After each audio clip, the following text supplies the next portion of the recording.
menjalankan tugasnya sehari-hari, mengawal kota Surabaya tercinta kita menjadi kota yang lebih baik, lebih harmonis, lebih alami, dan lebih baik dari kinerja yang telah ditanamkan oleh Bu Risma selama ini.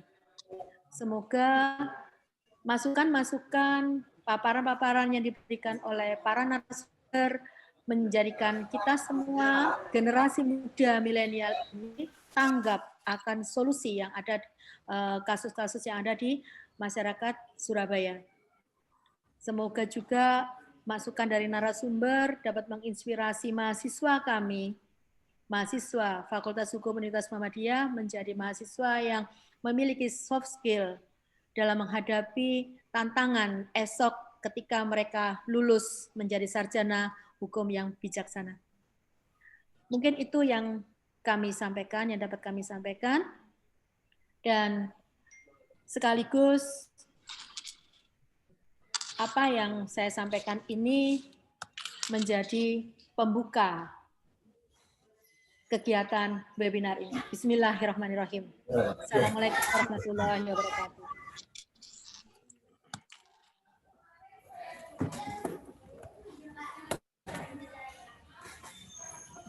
Waalaikumsalam warahmatullahi wabarakatuh. Terima kasih kepada Ibu Dekan Fakultas Hukum Universitas Muhammadiyah Surabaya, Ibu Dr. Asri Wijayanti. Semoga acara webinar ini dapat berjalan dengan lancar hingga akhir acara.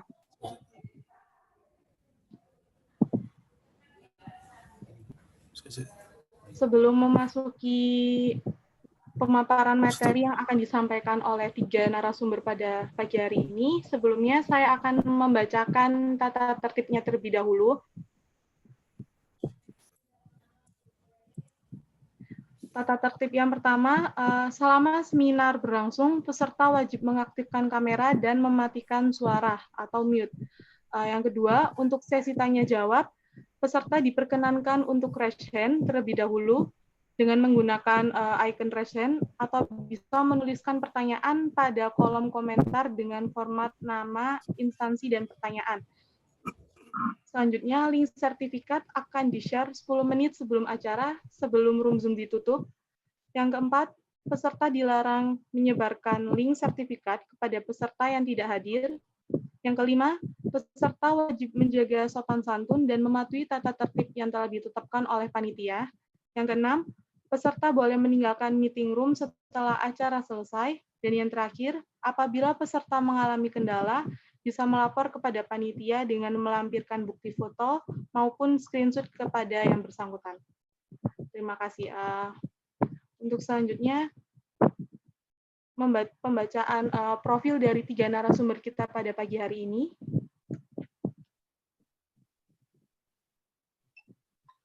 Sebelumnya kami sampaikan permohonan maaf karena Bapak Nur Syamsi selaku Ketua KPU Kota Surabaya berhalangan hadir pada webinar pagi hari ini, sehingga digantikan oleh Pak Suprayitno dari Divisi Hukum dan Penyelenggaraan dari KPU Kota Surabaya.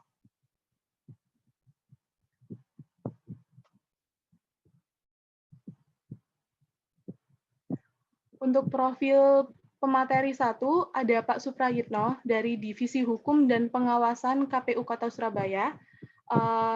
Beliau sudah aktif sebagai relawan pemantau pemilu dari Forum Rektor Indonesia, Yayasan Pengembangan Sumber Daya Manusia, dan Komit Pemantauan Pemilu dan Pengembangan Kehidupan Berdemokrasi, hingga sebagai penyelenggara pemilu pada Badan Ad Hoc. Usai menuntaskan pendidikan di bangku perguruan tinggi, beliau aktif menekuni profesi sebagai jurnalis pada sejumlah perusahaan media, baik elektronik hingga cetak. Beliau juga pernah di Radio Merkuri Surabaya, Harian Pagi Memorandum, dan Harian Seputar Indonesia atau SINDO.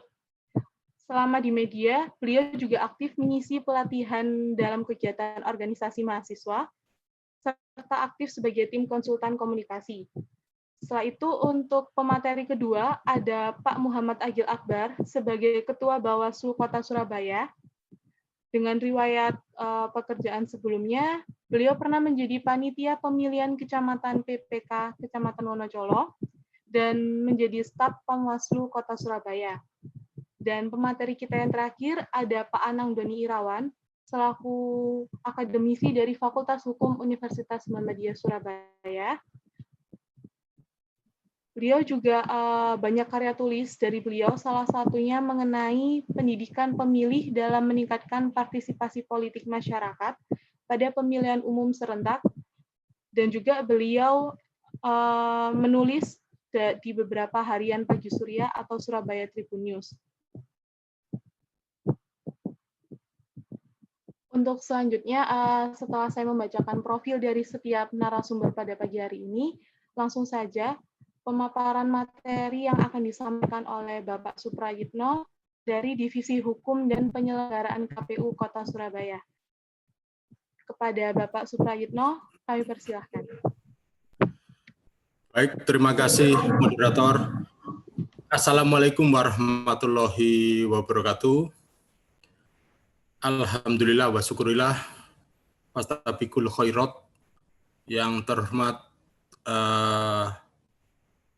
Dekan Fakultas Hukum Universitas Muhammadiyah Surabaya, yang terhormat kolega saya sesama penyelenggara, Ketua Bawaslu Kota Surabaya, Pak M. Agil Akbar, yang terhormat senior saya, Mas Anang Doni, akademisi di Fakultas Hukum Universitas Muhammadiyah Surabaya, serta peserta webinar yang tidak bisa saya sebutkan satu persatu. Terima kasih banyak atas undangannya. Ini kehormatan bagi kami, keluarga besar KPU Kota Surabaya. Terlebih webinar ini dilaksanakan bersamaan dengan Hari Pahlawan, di mana Surabaya merupakan kota tunggal sebagai kota pahlawan di dunia, seperti itu. Nah, kembali ke tema mengenai peran milenial di politik ya, di panggung politik, terlebih lagi untuk konteks politik lokal, dalam hal ini pemilihan kepala daerah. Saya mengajak sedikit flashback ke belakang, di mana Surabaya ini tidak lepas dari pergerakan serta peran kaum muda. Ya, mumpung ingat, sebelumnya saya sempat di Divisi Hukum dan Pengawasan, dan sekarang bergeser ke Divisi Teknis Penyelenggaraan. Seperti itu, Mbak Moderator.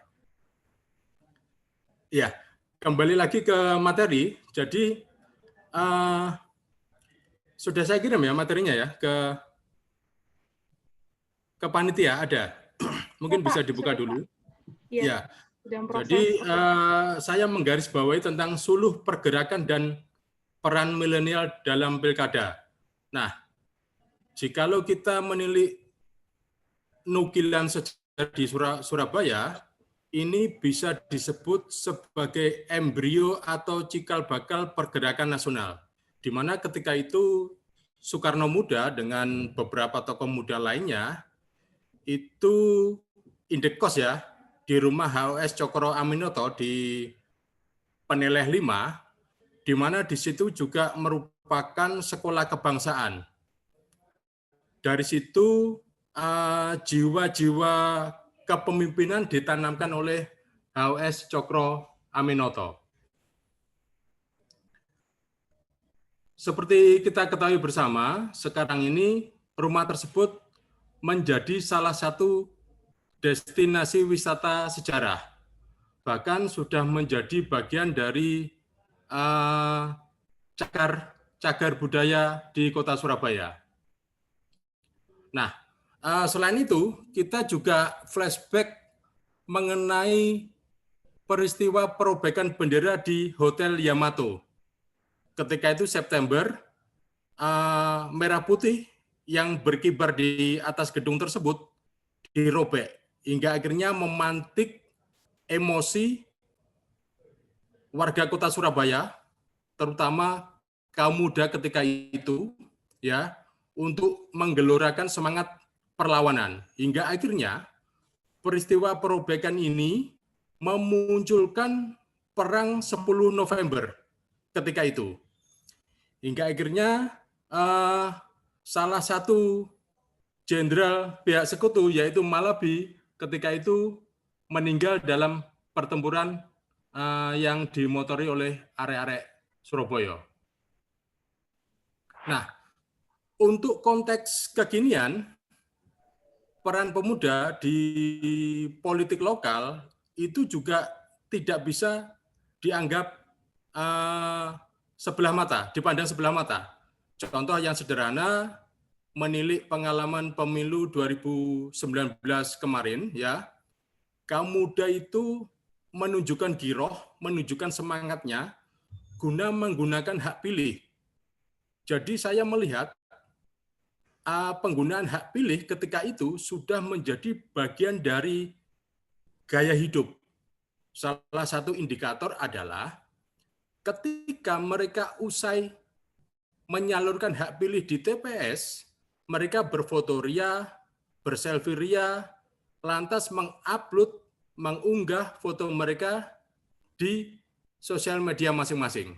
Nah, ini salah satu indikator bahwa demokrasi bagi kaum muda itu menjadi hal yang luar biasa. Berikutnya, untuk konteks pemilu lokal, terutama pada Pilkada 2020 ini di Surabaya, banyak penyelenggara yang berasal dari kaum muda. Mungkin ini senior saya, Mas Doni, juga paham betul ya, teman-teman ad hoc di bawah, baik di tingkat kelurahan maupun kecamatan itu banyak yang muda. Artinya mereka tidak, nuwun sewu, tidak lagi memandang honor, tapi bagaimana upaya menghibahkan diri, mendharma baktikan diri melalui hajatan pesta demokrasi. Dalam hal ini pemilu lokal, seperti itu. Sementara dari saya itu saja sebagai pemantik, nanti bisa kita sambung melalui diskusi. Sementara itu kurang lebihnya mohon maaf. Wassalamualaikum warahmatullahi wabarakatuh.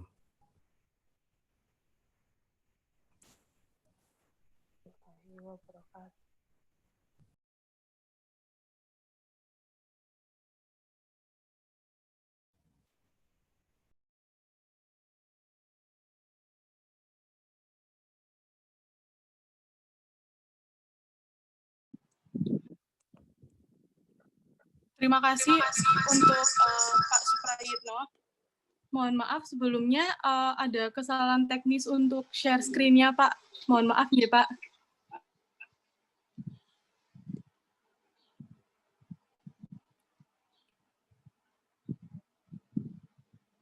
Untuk selanjutnya, lanjut ke pemateri kita yang kedua. Mohon maaf sebelumnya karena Pak Agil dari Ketua Kota Bawaslu Surabaya berhalangan untuk hadir tepat waktu, sehingga untuk materi kedua pemaparan akan disampaikan oleh Bapak Anang Doni Irawan selaku akademisi Fakultas Hukum Universitas Muhammadiyah Surabaya. Kepada Bapak Anang Doni, waktu dan tempat kami persilahkan.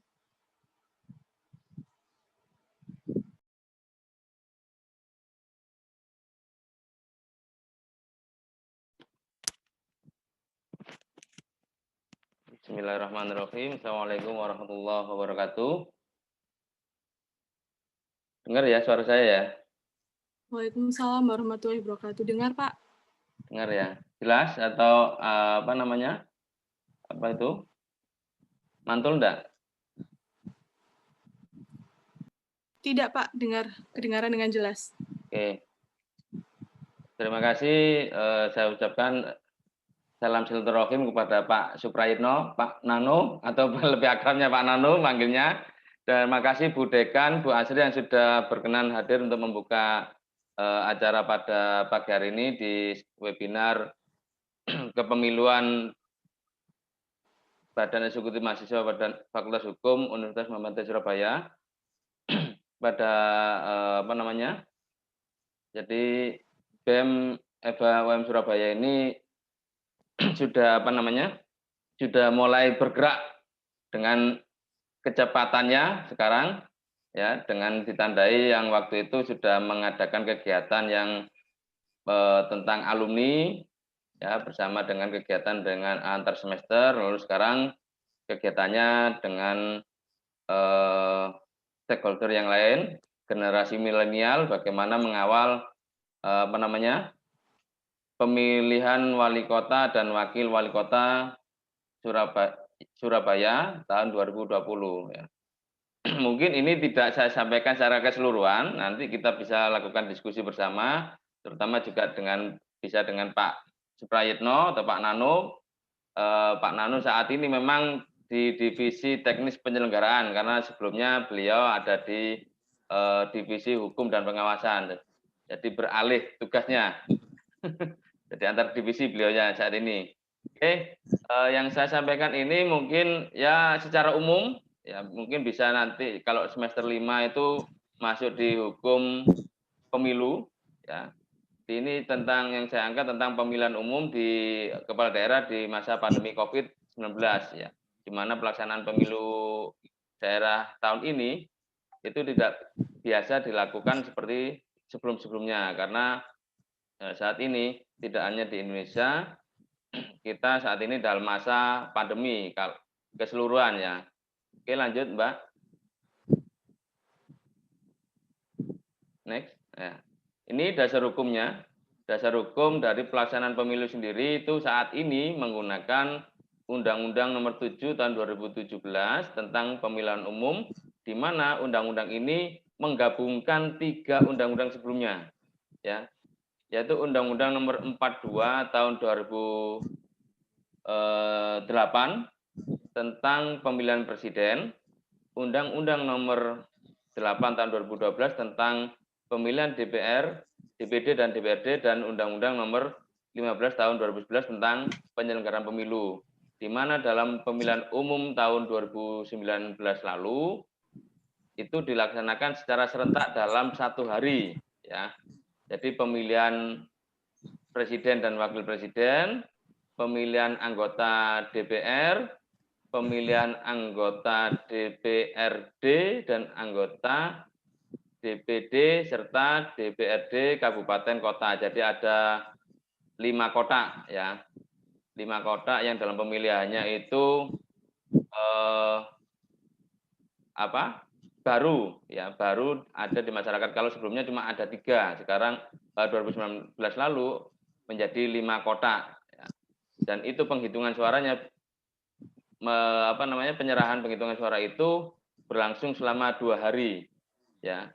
Dari tanggal 17 itu pemilihannya, penyerahannya sampai tanggal 18 April 2019. Jadi penyelenggara yang paling tingkat bawah ini jadi kurang tidurnya karena harus standby 5 kota dan pemilu yang dalam hal lembar penghitungan suaranya sangat lebar seperti lembar surat kabar, ya. Lanjut.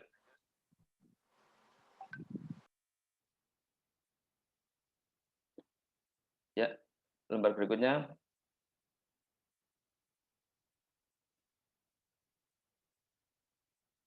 Bisa?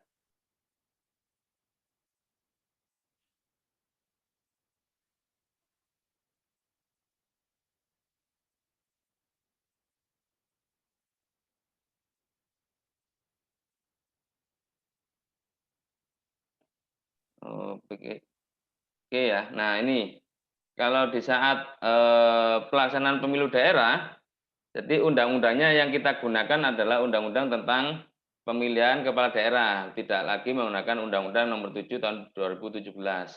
Yaitu di mana undang-undang ini sudah mengalami beberapa kali perubahan, ya. Yang pertama itu dari bawah bacanya, yaitu Undang-Undang Nomor 8 Tahun 2015 ini tentang perubahan atas Undang-Undang Nomor 1 2015 tentang penetapan peraturan pemerintah pengganti Undang-Undang Nomor 1 Tahun 2014 tentang pemilihan gubernur, bupati, dan wali kota. Lalu mengalami perubahan lagi menjadi Undang-Undang Nomor 10 Tahun 2016.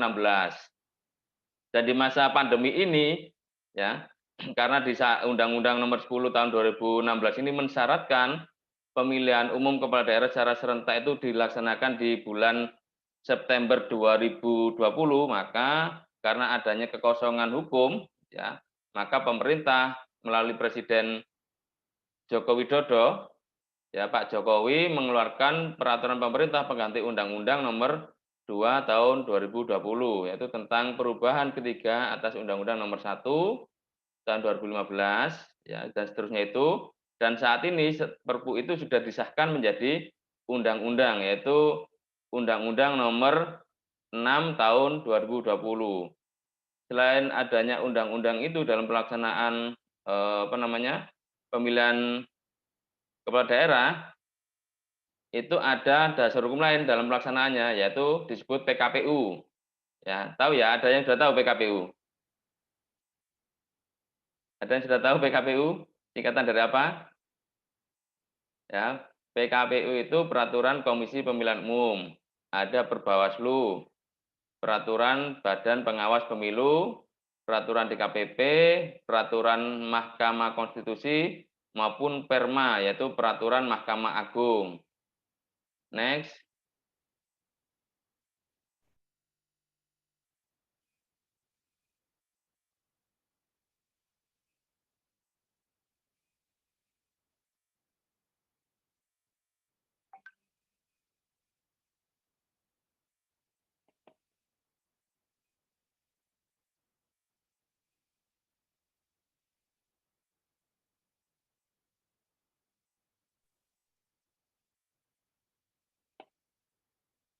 Ya, nah ini ya. Jadi penyebaran COVID ini tidak hanya terjadi di Indonesia saja, bahkan Badan Kesehatan Dunia ini telah menyatakan bahwasanya COVID-19 ini sebagai pandemi, ya, yang terjadi di seluruh dunia, ya. Jadi di dalam Undang-Undang Pilkada Nomor 10 Tahun 2016 itu, yang seperti saya sampaikan sebelumnya, bahwasanya di pasal 201 ayat 6 Undang-Undang Pilkada itu mengatakan bahwasanya pilkada serentak dilaksanakan pada bulan September 2020, ya.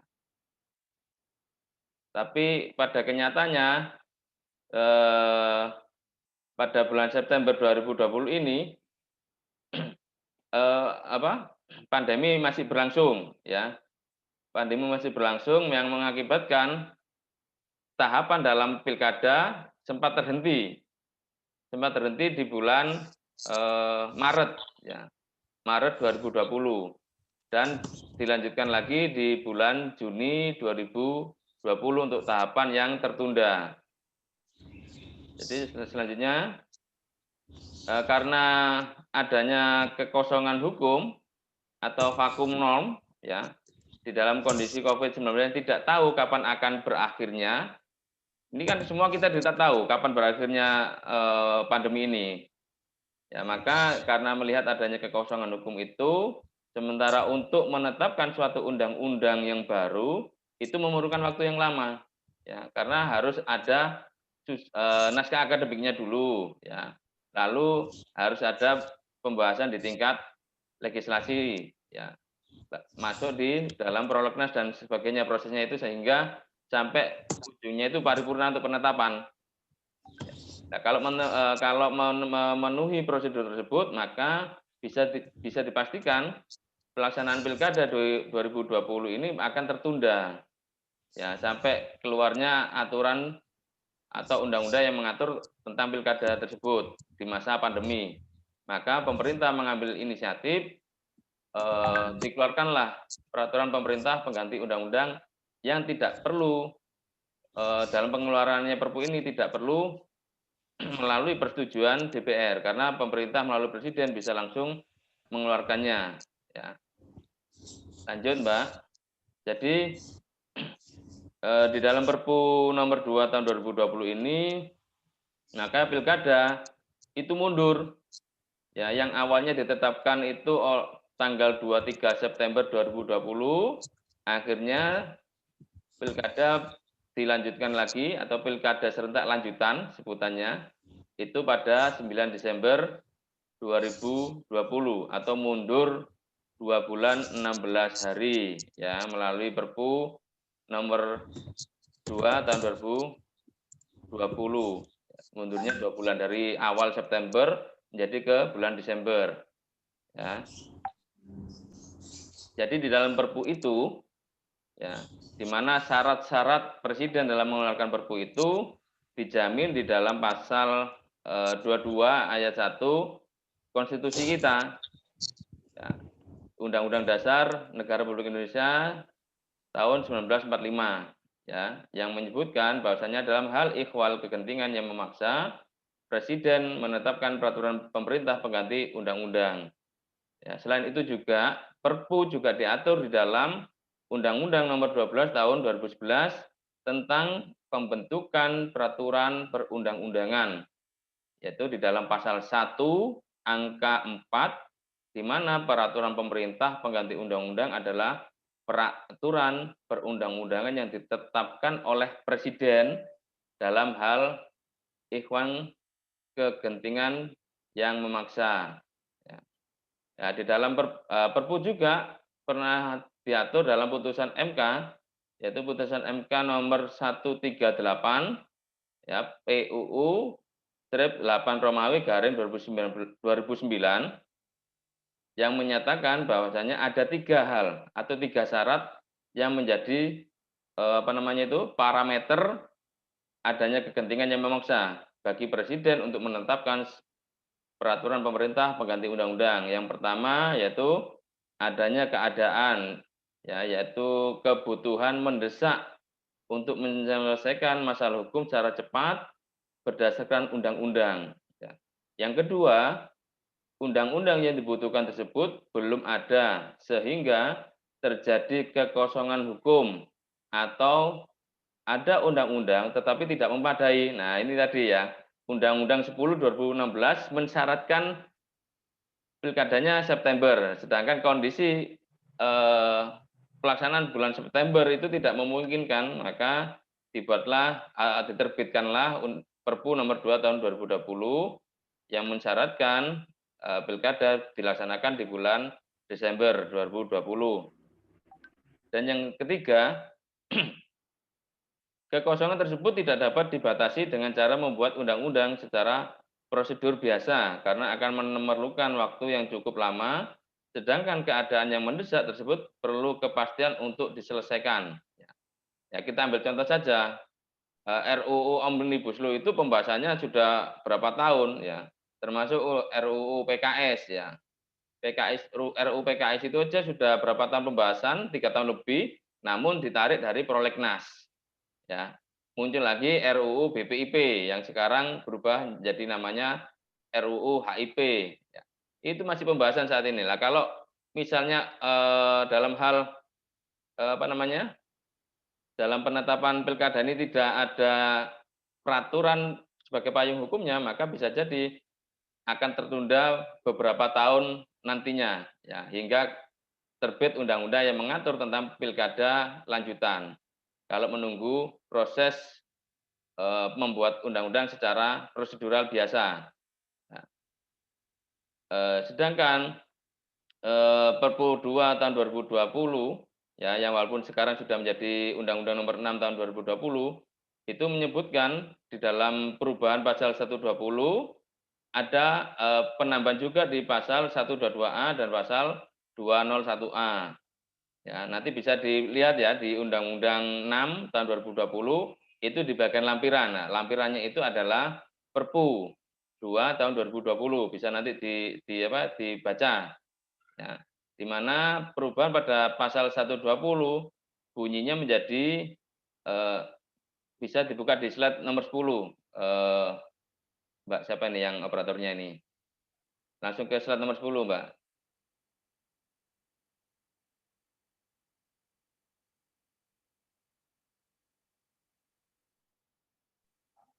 Ya, di situ menyebutkan bahwasanya dalam hal pada sebagian wilayah pemilihan, seluruh wilayah pemilihan sebagian besar daerah atau seluruh daerah terjadi kerusuhan, gangguan keamanan, bencana alam, bencana non alam atau gangguan lainnya yang mengakibatkan sebagian tahapan penyelenggaraan pemilihan atau pemilihan serentak tidak dapat dilaksanakan, maka dilakukanlah pemilihan lanjutan atau pemilihan serentak lanjutan. Ya.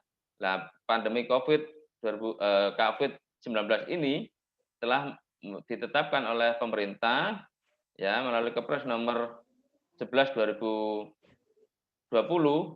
ditetapkan menjadi bencana non alam ya, sudah masuk kategori ini ya di pasal 120.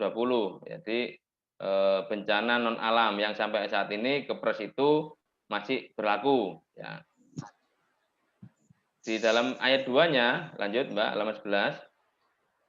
Di halaman ayat 2, itu pelaksanaan pemilihan lanjutan atau pemilihan serentak sebagaimana dimaksud ayat 1 dimulai dari tahapan penyelenggaraan pemilihan atau pemilihan serentak yang terhenti. Nah, selama jeda waktu bulan Maret 2020 sampai bulan Juni 2020 ada tahapan yang terhenti, ada tahapan yang ditunda, yaitu verifikasi faktual. Nah, verifikasi faktual calon perseorangan itu tertunda, ya termasuk juga dalam hal apa itu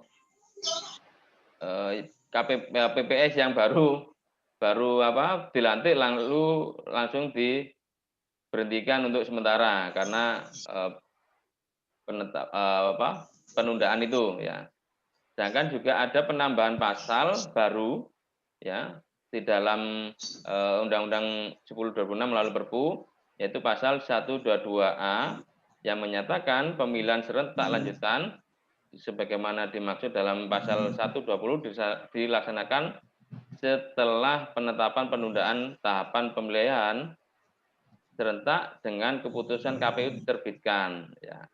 Ini sudah terbit keputusan KPU-nya untuk mengaktifkan kembali badan ad hoc-nya yaitu PPK dan PPS, termasuk juga di penyelenggara pemilu Badan Pengawas Pemilu juga pengaktifan kembali badan ad hoc-nya yaitu Panwascam ya, termasuk Panwaskel ya. Di dalam sedangkan di ayat 2 sama yaitu di mana penetapan penundaan tahapan ya pemilihan serentak dilakukan atas persetujuan bersama. Atas persetujuan siapa? Yaitu antara KPU, pemerintah dan DPR ya. Jadi waktu itu dilaksanakan rapat koordinasi di DPR yang dari sisi pemerintah yang hadir adalah Menteri Dalam Negeri ya Pak Tito Karnavian. Lalu dari sisi KPU ada Pak Arief Budiman, dari sisi penyelenggaranya yang satu ada dari Bawaslu Pak Prof Muhammad dari DKPP, dari DKPP, dari Bawaslu ada Pak Aban ya. Sedangkan DPR sendiri ada dari Komisi 3.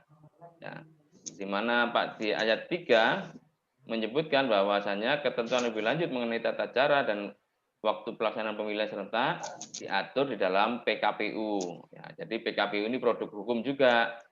Ya, setelah dalam hal pelaksanaan pemilihan umum kepala daerah. Ya, sedangkan di dalam pasal 201 ada penambahan ayat pasalnya yaitu pasal 201A. Ya, di mana pada pemungutan suara serentak dimaksud pada pasal 201 ayat 6 ditunda karena terjadi bencana non alam sebagaimana dimaksud pada pasal ayat 120 ayat 1, maka pemungutan suara serentak ditunda sebagaimana dimaksud sampai bulan Desember 2020.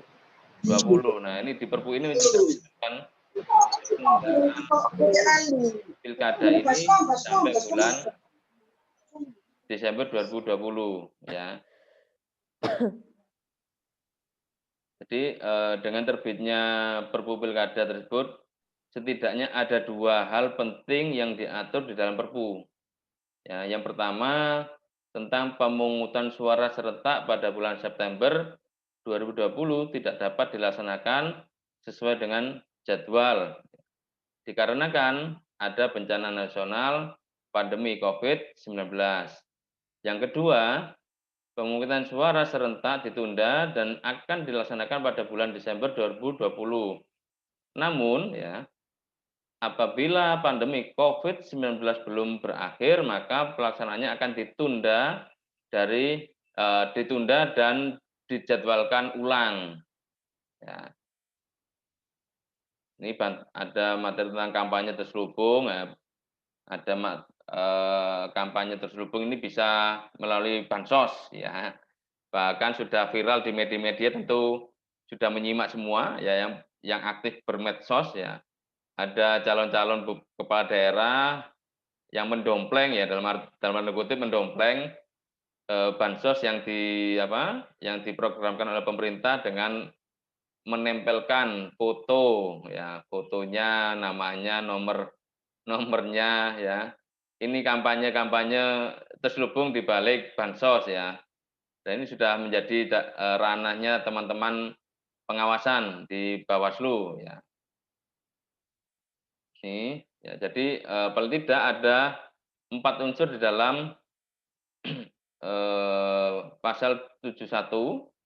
Nanti bisa dibuka, ya, ayat 3 Undang-Undang Nomor 10 tahun 2016, bahwasanya gubernur atau wakil gubernur, bupati atau wakil bupati, dan wali kota atau wakil wali kota dilarang menggunakan kewenangannya, ya, program dan kegiatan yang menguntungkan atau merugikan salah satu pasangan calon baik di daerah sendiri maupun di daerah lain dalam waktu 6 bulan sebelum tanggal penetapan pasangan calon sampai dengan penetapan pasangan calon terpilih. Nah, ini kalau di Surabaya ini karena Bu Risma sudah 2 periode, maka tidak bisa maju lagi sebagai calon wali kota untuk periode yang tidak bisa karena dibatasi, ya, 2 periode lah.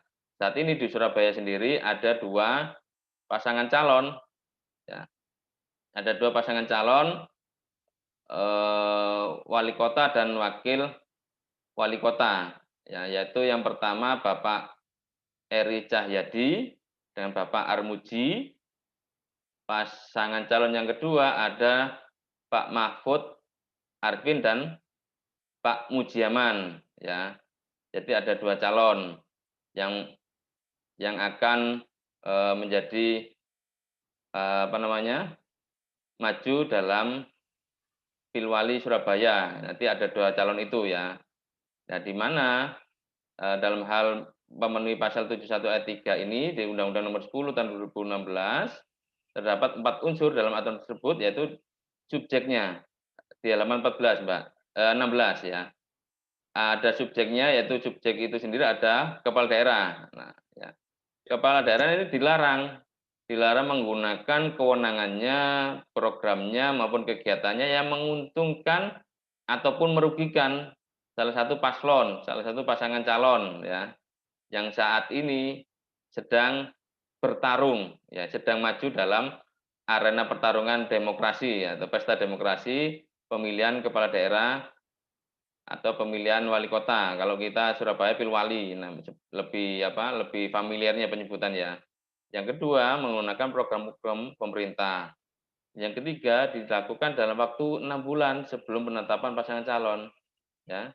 Dan yang keempat, menguntungkan atau merugikan pasangan lainnya ini tidak boleh, ya. Jadi kepala daerah itu harus ngerem dulu, ya, ngerem dulu penyaluran bantuan karena dikhawatirkan, ya, bisa menguntungkan atau merugikan salah satu pasangan calonnya, ya. Karena pasti kepala daerah itu juga mempunyai tidak menutup kemungkinan mempunyai keberpihakan, ya kan, kepada salah satu paslon. Ya, di sini undang-undang sudah mengaturnya, sudah membatasi atas hal itu, ya. Selanjutnya, nah, ada sanksi pidananya, ya. sanksi pidana yang dapat dikenakan yaitu terdapat dalam pasal 188 Undang-Undang 1 tahun 2015 JO ini Junto Undang Nomor 10 tahun 2016 tentang pilkada ya yang berbunyi setiap pejabat negara, pejabat aparatur sipil negara dan kepala desa atau sebutan lain lurah ya.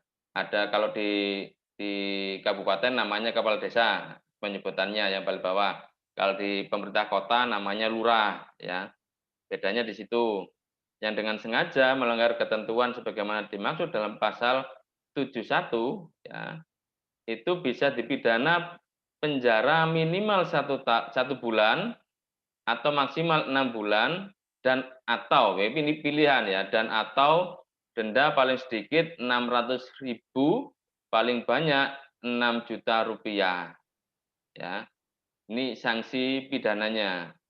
Nah, selain itu di dalam peraturan KPU PKPU nomor 1 tahun 2020 pasal 89 huruf B juga disebutkan petahana dinyatakan tidak memenuhi syarat ya, jika menggunakan kewenangan. Nah, ini kalau yang maju calonnya ini masih 1 periode mau lanjutkan ke periode kedua ya. Itu petahana sebutannya ya. Petahana dinyatakan tidak memenuhi syarat jika menggunakan kewenangan, program, dan kegiatan yang menguntungkan atau merugikan salah satu pasangan calon di daerah sendiri maupun di daerah lain dalam waktu 6 bulan sebelum tanggal penetapan pasangan calon terpilih ya. Ini berapa menit lagi, Mbak Moderator? Mbak Tiara? Untuk pemaparan materi dari Pak Anang sampai jam 10 lebih 10, Pak. Jam 10 lebih 10, oh, berarti kurang 10 menit lagi ya. Baik. Ini saya percepat aja ya. Ini saya cepat-cepat nanti materi bisa di-share ke teman-teman ya, ke peserta, ke teman-teman penyelenggara, mungkin bisa kita jadikan bahan diskusi nantinya kalau di luar forum ini ya. Oke, saya lanjutkan aja sampai di ini untuk tindak pidana pemilu ini kita lewat aja. Nah, ini ya ada hal baru ya. Ada hal baru di dalam penyelenggaraan pemilihan kepala daerah tahun 2020 ini ya. Langsung ke slide ini Mbak ini nanti bisa dibaca sendiri ya karena sisa waktu 10 menit ya. Ke halaman 40 ya. Langsung ke halaman 40 Mbak Tiara. Bisa lompat aja. Nah, ini jadi ada 12 hal baru ya di dalam di dalam penyelenggaraan pemilihan serentak di tanggal 9 Desember 2020 itu ya. Jadi namanya protokol kesehatan di TPS ya, prokes ya. Jadi di tempat pemungutan suara nanti TPS itu ya harus tersedia tempat cuci tangan dan sabun ya. Dan di KPU sudah mempersiapkan ini. Yang kedua adanya hand sanitizer ya. Hand sanitizer dan juga pemilih nanti akan diberi sarung tangan plastik yang sekali pakai ya. Yang sekali pakai itu nanti di situ juga di TPS itu disediakan tempat sampah untuk membuang sarung tangan plastik yang tidak dibawa pulang dan sebaiknya tidak dibawa pulang, selesai langsung buang aja ke sampah, ngapain bawa pulang ya. Yang kedua ada untuk penyelenggara pemilu yaitu KPPS itu akan memakai sarung tangan medis ya yang seperti karet itu ya. Lalu pemilih maupun penyelenggara pemilunya itu wajib memakai masker ya. Wajib memakai masker seperti himbauan dari pemerintah ya. Dan yang keempat ada tadi tempat sampah yaitu disediakan tempat sampah. Ada memakai face shield atau penutup muka ya. Penutup muka, lalu ada alat pengukur suhu atau termogan ya. Dan juga nanti di TPS dilakukan penyemprotan disinfektan ya. Secara berkala nanti ya. Dan Dan dalam hal setelah mencoblos atau menggunakan hak pilihnya, pemilih itu kalau dulu menyelupkan ya, bahkan disampaikan Pak Nano tadi, generasi milenial itu kalau setelah melakukan menggunakan hak pilihnya, upload foto di medsosnya masing-masing. Sebagai wujud kebanggaan, iki lho, nek basa Surabaya, iki lho aku mari menggunakan hak pilih saya, ya. Iki lho aku mari menggunakan hak pilihku. Jadi di share di medsos bisa sendiri, bisa bareng-bareng dengan temannya. Itu kalau pilpres waktu itu ya, setelah menggunakan hak pilihnya bisa foto sendiri kalau foto sendiri apa namanya ya? Selfie ya. Kalau foto bareng-bareng, suah foto ini ada bareng-bareng satu kampung, satu kartar itu kumpul bareng, foto nunjukkan jarinya yang sudah berwarna, yang sudah diberi tinta pemilih. Nah, besok ini dalam pemilihan setelah menggunakan hak pilihnya tidak mencelupkan jari ke dalam tinta, ya, tapi ditetes, ya, ditetesi tinta, jadi tidak dicelup lagi. Nah, yang menetes ini dari petugas KPPS nomor 7, ya, ada nomor-nomornya. Ya, lalu pakaian hazmat. Nah, ini kalau pemilih saat mau menggunakan hak pilihnya suhu badannya sekitar 37,5, ya, ada bilik khusus, ya. Ada bilik suara khusus yang digunakan bagi pemilih yang suhu tubuhnya 37,5 ke atas, ya. Ada bilik khusus. Nah, ini bilik khusus 37,3 derajat, ya. Itu ada hal baru di dalam pemilihan tahun 2020 ini. Jadi sangat berbeda sekali dengan pelaksanaan yang terdekat, ya. Di Jawa Timur aja waktu itu ada pemilihan gubernur dan wakil gubernur di tahun 2018. Jadi walaupun tidak menggunakan masker, ya tidak apa-apa di TPS, ya, tidak ada kan untuk pakai masker, pakai kaos tangan plastik, pakai face shield, kan kita belum mengenal waktu itu ya, face shield dan lain sebagainya itu ya. Jadi pada 2020 ini 2 tahun kemudian harus pakai face shield kalau ke TPS. Nah, itu adalah 2 hal baru atau 12 perlengkapan di dalam protokol kesehatan di TPS, ya. Nah, ini ada lembar selanjutnya. Jadi di Jawa Timur, di lembar 4, ya, di Jawa Timur itu ada 19 kabupaten kota yang menyelenggarakan pemilihan umum kepala daerah, yaitu 16 di kabupaten dan 3 di kota. Kalau kota kan ada kota Surabaya, kota Blitar, sama mana satunya itu ya.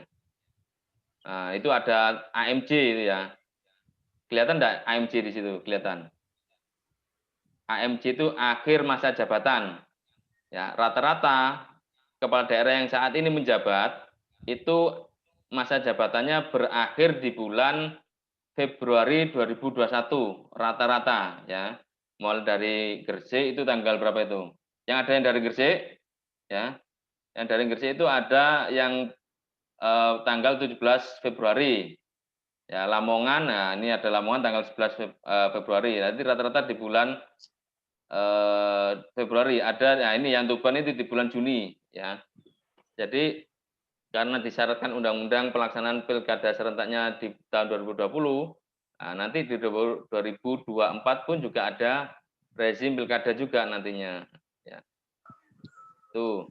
Oke, selanjutnya kurang 3 menit ini waktunya ini. Nah, ini jadwal tahapan pemilihan. Saat ini sedang berlangsung di bulan November ya. November itu apa?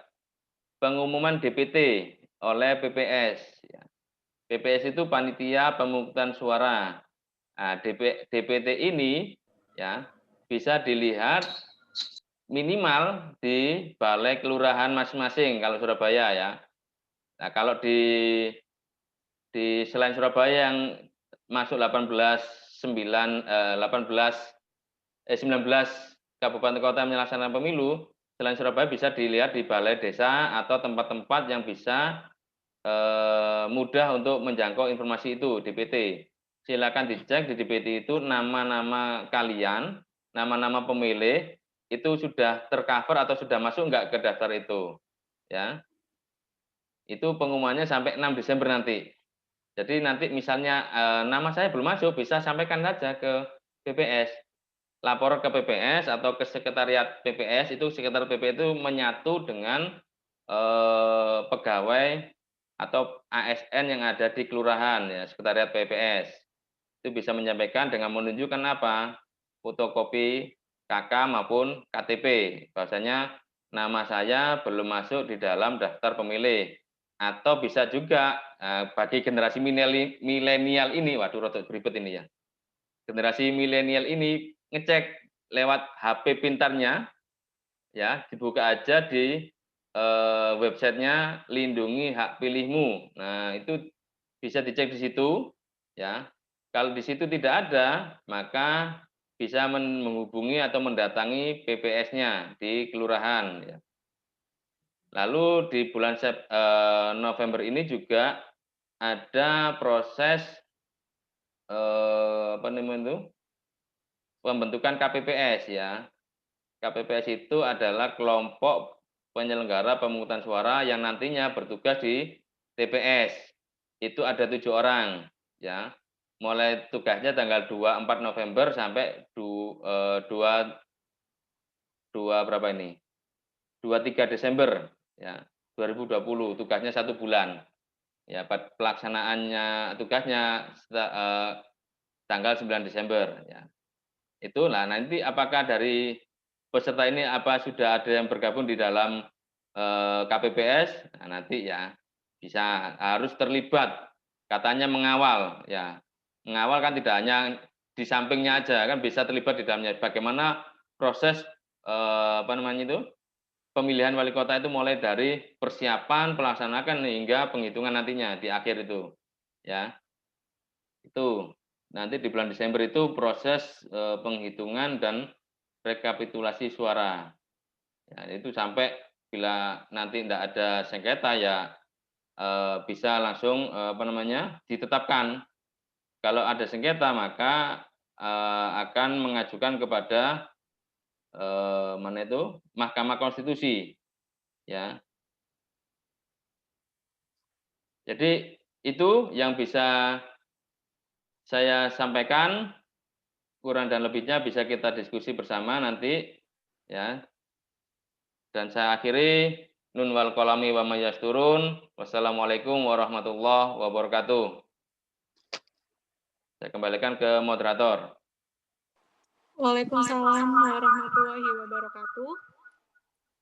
Terima kasih atas pemaparan materinya dari Bapak Anang Doni Irawan selaku akademisi Fakultas Hukum Universitas Muhammadiyah Surabaya. Untuk lebih lanjutnya nanti kita bisa tanya jawab di sesi tanya jawab selanjutnya.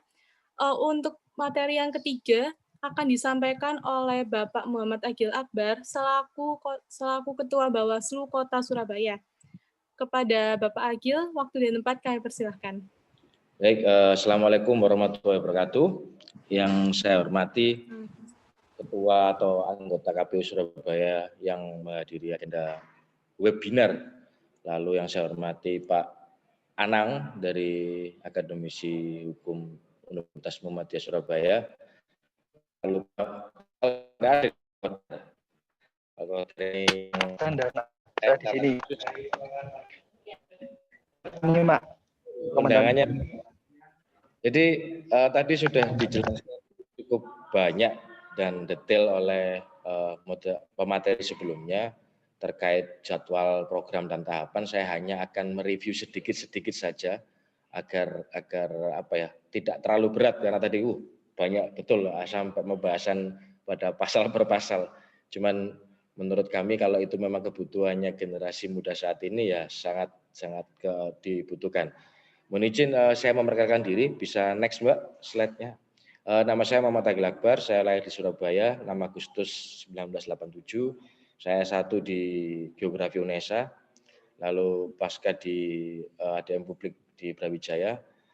Saya dulu di kepemiluan di KIPP Jatim tahun 2010, Kemudian saya pernah jadi PPK Wonocolo tahun 2015, kemudian saya di Bawaslu Kota Surabaya tahun 2018. Next, Mbak ya.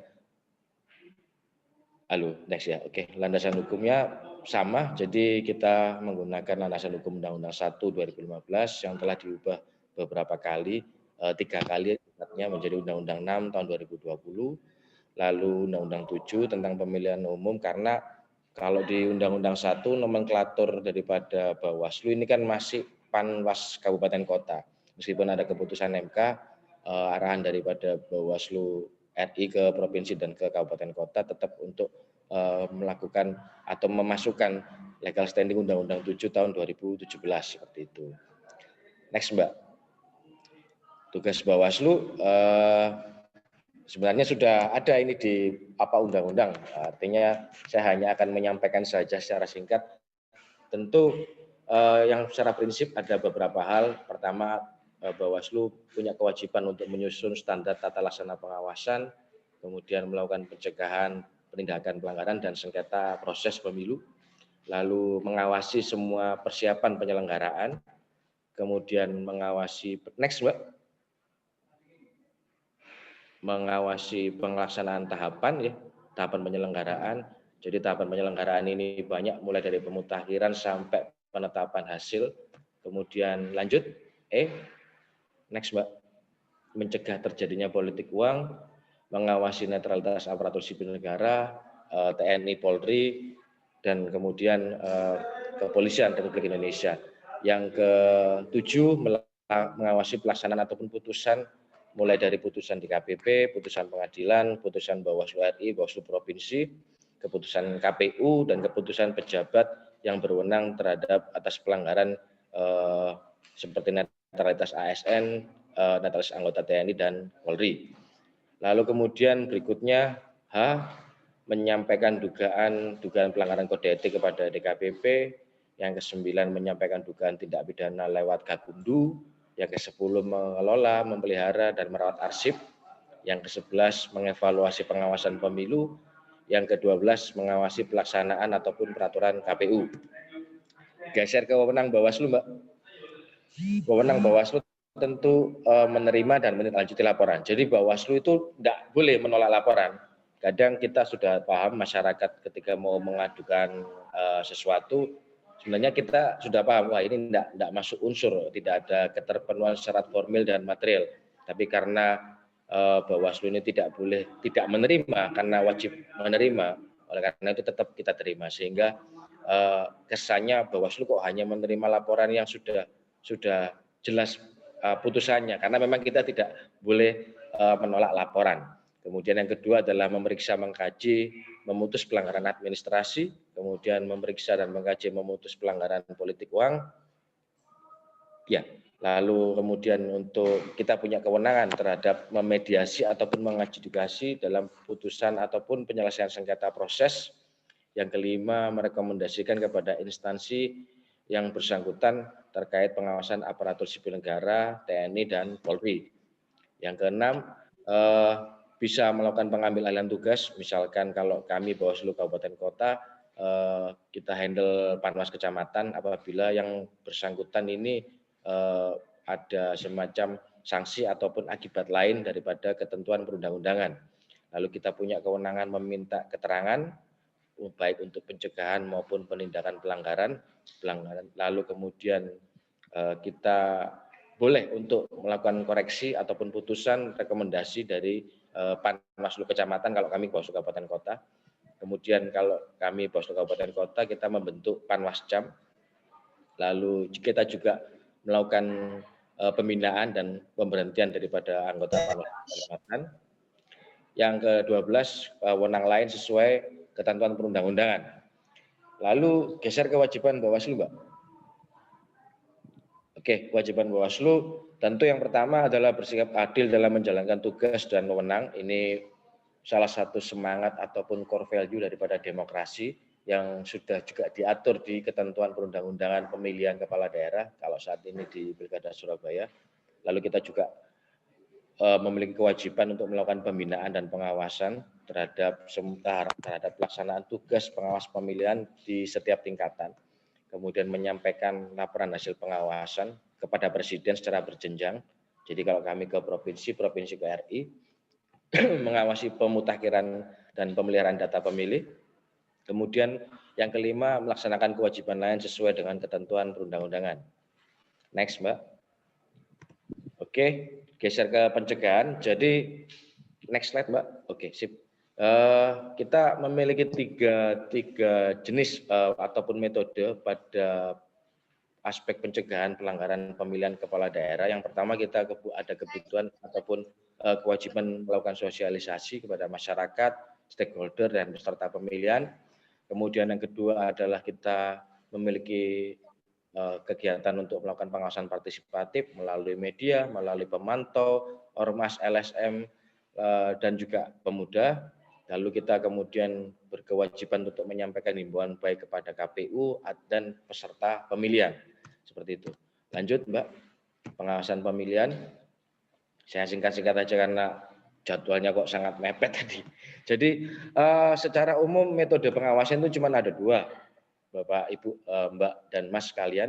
Yang pertama tentu pengawasan tidak langsung yang menggunakan teknologi, hanya melakukan pencocokan berkas, lalu pengawasan langsung yang kemudian dilakukan oleh pengawas dengan cara mendatangi dan melakukan pemeriksaan kepada objek yang diawasi.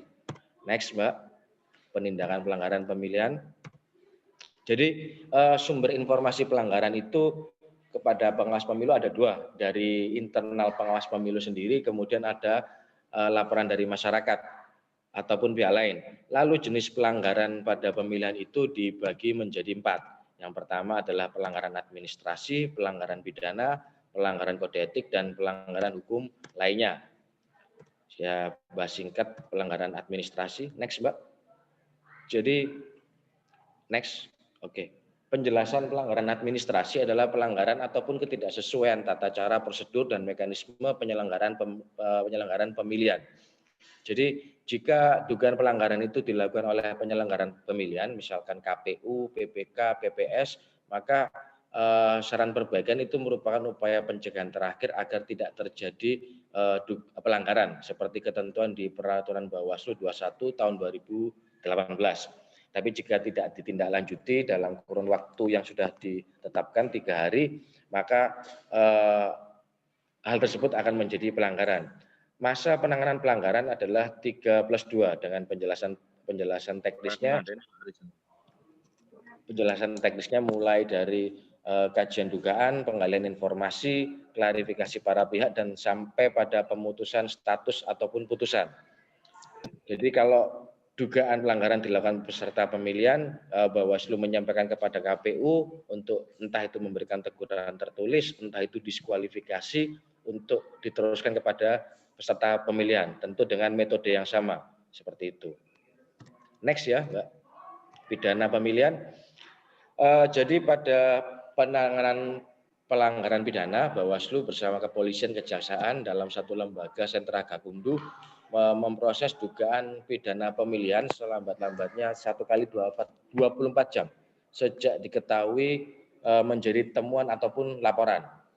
Kemudian setelah dinyatakan memenuhi syarat formil dan material, Bawaslu ataupun Gakumdu akan melaksanakan proses yang lebih lanjut hingga proses pemberkasan, penuntutan, hingga sampai putusan di pengadilan. Seperti itu. Kemudian pelanggaran kode etik dan hukum lainnya. Jadi kalau pelanggaran kode etik kepada penyelenggara ada satu lembaga yaitu Dewan Kehormatan Penyelenggaraan Pemilihan Umum yang kemudian diputuskan melalui ketentuan perundangan yang ada termasuk peraturan DKPP mulai dari pedoman beracara, pedoman kode etik, dan itu merupakan lebih pelanggaran asas pemilu yang substansi pelaksanaan penyelenggaraan pemilu itu sendiri. Yang kemudian pandangan kami adalah itu beyond the law daripada undang-undang pemilihan tersebut. Kemudian pelanggaran hukum lainnya, Bawaslu meneruskan kepada pihak yang berwenang pada penanganan pelanggaran hukum lainnya. Misalnya Bawaslu merekomendasikan kepada KSN pada penanganan pelanggaran kode etik aparatur sipil negara. Jadi Bawaslu hanya sifatnya merekomendasi, lalu dari KSN tersebut yang memberikan sanksi sesuai dengan ketentuan yang ada, seperti itu. Lalu saya geser sedikit pada pengawasan partisipatif. Next, Mbak. Ya. Pengawasan partisipatif itu adalah salah satu upaya untuk meningkatkan angka partisipasi masyarakat yang kemudian turut serta aktif melakukan pengawasan, mengawal proses demokrasi yang lebih baik. Keterlibatan masyarakat dalam pengawasan partisipatif itu menjadi langkah strategis untuk yang kemudian outputnya kita mendapatkan hasil ataupun proses demokrasi yang lebih baik. Lalu next slide, Mbak. Pengawasan partisipatif. Jadi ada 4 hal yang kemudian menjadi bentuk pengawasan partisipatif. Yang pertama adalah tidak melakukan keberpihakan yang menguntungkan ataupun merugikan peserta pemilihan. Kemudian tentu tidak boleh mengganggu proses penyelenggaraan tahapan pemilihan, karena mengganggu itu juga ada klausul pidana. Kemudian bertujuan meningkatkan partisipasi masyarakat secara luas. Yang keempat tentu mendorong terwujudnya situasi yang kondusif, seperti itu. Next slide, Mbak. Tujuan pengawasan partisipatif. Jadi tujuan umumnya Bawaslu menginginkan satu, yang pertama adalah kita mencegah terjadinya konflik. Yang kemudian yang kedua kita menginginkan atau menjadikan pilkada yang lebih berintegritas, meningkatkan kualitas demokrasi, mendorong terjadinya partisipasi politik, dan tentu yang paling terakhir adalah membentuk karakter dan kesadaran politik oleh masyarakat. Lalu bagaimana Bawaslu melakukan proses pengawasan partisipatif? Geser ke next slide, Mbak. Jadi Bawaslu memiliki mitra strategis pengawas dalam melaksanakan pengawasan partisipatif. Yang pertama dengan perguruan tinggi, yang kedua organisasi LSM, pemantau pemilihan, tokoh masyarakat, dan tokoh agama. Jadi Bawaslu menggandeng mereka-mereka ini untuk melaksanakan pengawasan partisipatif yang kemudian outputnya seperti yang saya sampaikan tadi, memiliki tujuan-tujuan yang kita sampaikan. Next slide, Mbak. Cepat-cepat aja biar enggak lama-lama. Jadi karena sempat disinggung tadi harus pemilih milenial ataupun pemilih pemula. Jadi kalau kami memandang generasi milenial ini adalah pemilih pemula karena mungkin mereka adalah yang memasuki usia pemilih dan akan menggunakan pilihnya untuk pertama kali dalam pemilihan ataupun pemilu. Lalu pemilih pemula ini juga merupakan salah satu bagian mitra strategis pengawasan Bawaslu yang juga bagian tak terpisahkan, misalkan dari perguruan tinggi, karena rata-rata kan pemilih pemula ini sudah menjadi mahasiswa. Lalu kemudian bagian daripada organisasi kepemudaan ataupun LSM. Pemilih pemula ini menjadi sasaran juga karena merupakan penerus tonggak demokrasi bangsa Indonesia. Bahasa simpelnya, kalau yang muda ini sudah tidak care lagi, sudah skeptis lagi terhadap demokrasi, maka juga akan dipersalahkan kami baik KPU maupun Bawaslu bagaimana melakukan sosialisasi terutama kepada para pemuda. Itu seperti itu. Next, terakhir ini, Mbak. Jadi lalu kenapa harus ada pengawasan partisipatif, lalu tugasnya apa? Yang pertama adalah pengawas partisipatif bisa memberikan informasi awal kepada kami untuk bisa kami telusuri, kita bisa melakukan investigasi. Lalu yang kedua, mereka bisa melakukan pengawasan ataupun pemantauan sebagai pemantau pemilu ataupun pemilihan. Yang ketiga, mereka bisa melakukan pencegahan pelanggaran tentu dengan ketentuan dan juknis yang sudah ada. Yang keempat adalah mereka bisa melakukan laporan dugaan pelanggaran kepada kami. Jadi sebenarnya pengawas partisipatif itu menjadi salah satu tenaga bantuan kepada Bawaslu, karena Bawaslu punya keterbatasan dari jumlah personil kita. Bawaslu di tingkatan kabupaten kota hanya 5 orang, kalau di tingkatan kecamatan, Panwaslu kecamatan hanya 3 orang, kalau di tingkat kelurahan hanya 1 orang. Untuk melakukan pengawasan misalnya di Surabaya dengan satu isu politik yang cukup dinamis, lalu kemudian yang kedua adalah heterogenitas daripada masyarakatnya, yang ketiga tentu jumlah pemilih yang cukup besar 2 juta sekian, tentu ini menjadi salah satu suntikan tenaga bagi Bawaslu. Mungkin seperti itu Mbak Moderator, jadi agar tidak terlalu lama, karena enaknya memang kalau seminar itu ketemu Mbak, ataupun tatap muka. Kalau webinar begini saya juga kurang sreg kan begitu, tapi karena COVID kita harus menyesuaikan. Jadi kalau slogannya teman-teman Satgas Pemkot itu kan membiasakan yang tidak biasa. Jadi sini salah satu upaya begitu. Mungkin terima kasih matur suwun Mbak Moderator. Iya Pak. Warahmatullahi wabarakatuh. Terima kasih. Waalaikumsalam warahmatullahi wabarakatuh. Terima kasih kepada Bapak Agil Akbar selaku Ketua Bawaslu Kota Surabaya.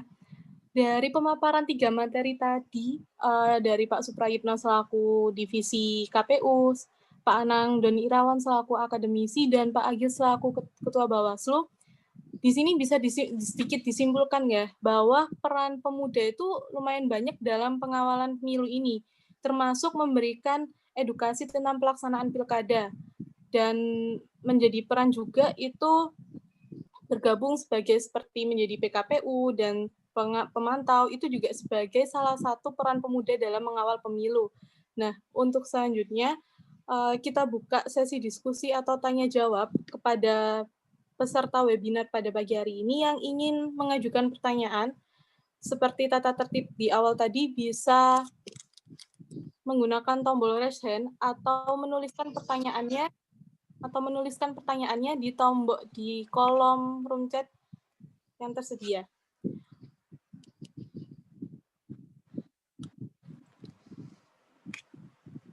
Silakan untuk teman-teman peserta, mungkin ada yang ingin ditanyakan dari beberapa paparan materi yang telah diterangkan oleh Pak Suprayitno, Pak Agil, dan Pak Anang. Bisa secara langsung menyalakan videonya dan meng-unmute, atau langsung di room chat.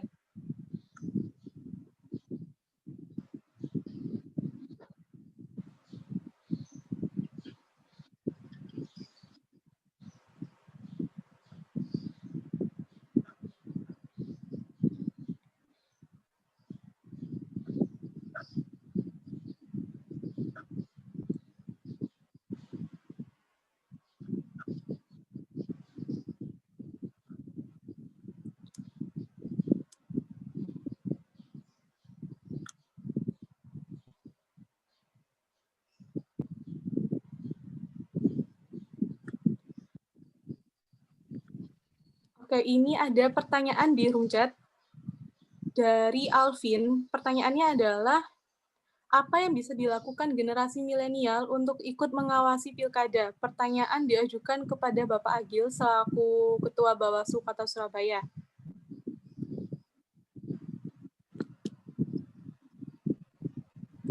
Untuk Pak Agil, mungkin Langsung bisa saya dijawab pertanyaannya Pak. Iya Pak, bisa langsung dijawab. Baik, jadi begini, pemuda memang tidak cuman pilkada, jadi pemuda itu memiliki peran sentral dalam setiap keberlangsungan, bahkan sampai bangsa juga pemuda memiliki peran penting. Memang pilkada tahun ini adalah pilkada pertama pada era pandemi dan tidak pernah terpikirkan dalam konstitusi kita. Jadi dalam konstitusi negara Indonesia belum pernah ada desain ataupun konstruksi undang-undang yang nantinya ada pelaksanaan pilkada pada era pandemi. Jadi ini adalah sesuatu yang baru, dan kalau misalkan pemuda keterlibatan secara nyata adalah yang pertama baik penyelenggara KPU dan Bawaslu butuh peran aktif mereka. Peran aktif mereka kalau misalkan ingin menjadi penyelenggara kan sudah tutup ya menjadi PPK, PPS. Saya rasa aturan daripada menjadi ketua ataupun anggota PPK dan PPS ini kan relatif usianya jauh lebih muda. Jadi 17 tahun atau 19 tahun bisa menjadi anggota penyelenggara. Tapi kalau di Bawaslu, di Panwascam, minimal usia 25 tahun. Kalau mungkin itu yang pertama. Jadi bagian yang pertama ketika pemuda ingin berpartisipasi aktif, maka menjadi penyelenggara pemilihan. Bawaslu Surabaya pada periode ini kita kemarin merekrut Panwascam yang berusia di bawah 30 tahun, ini total hampir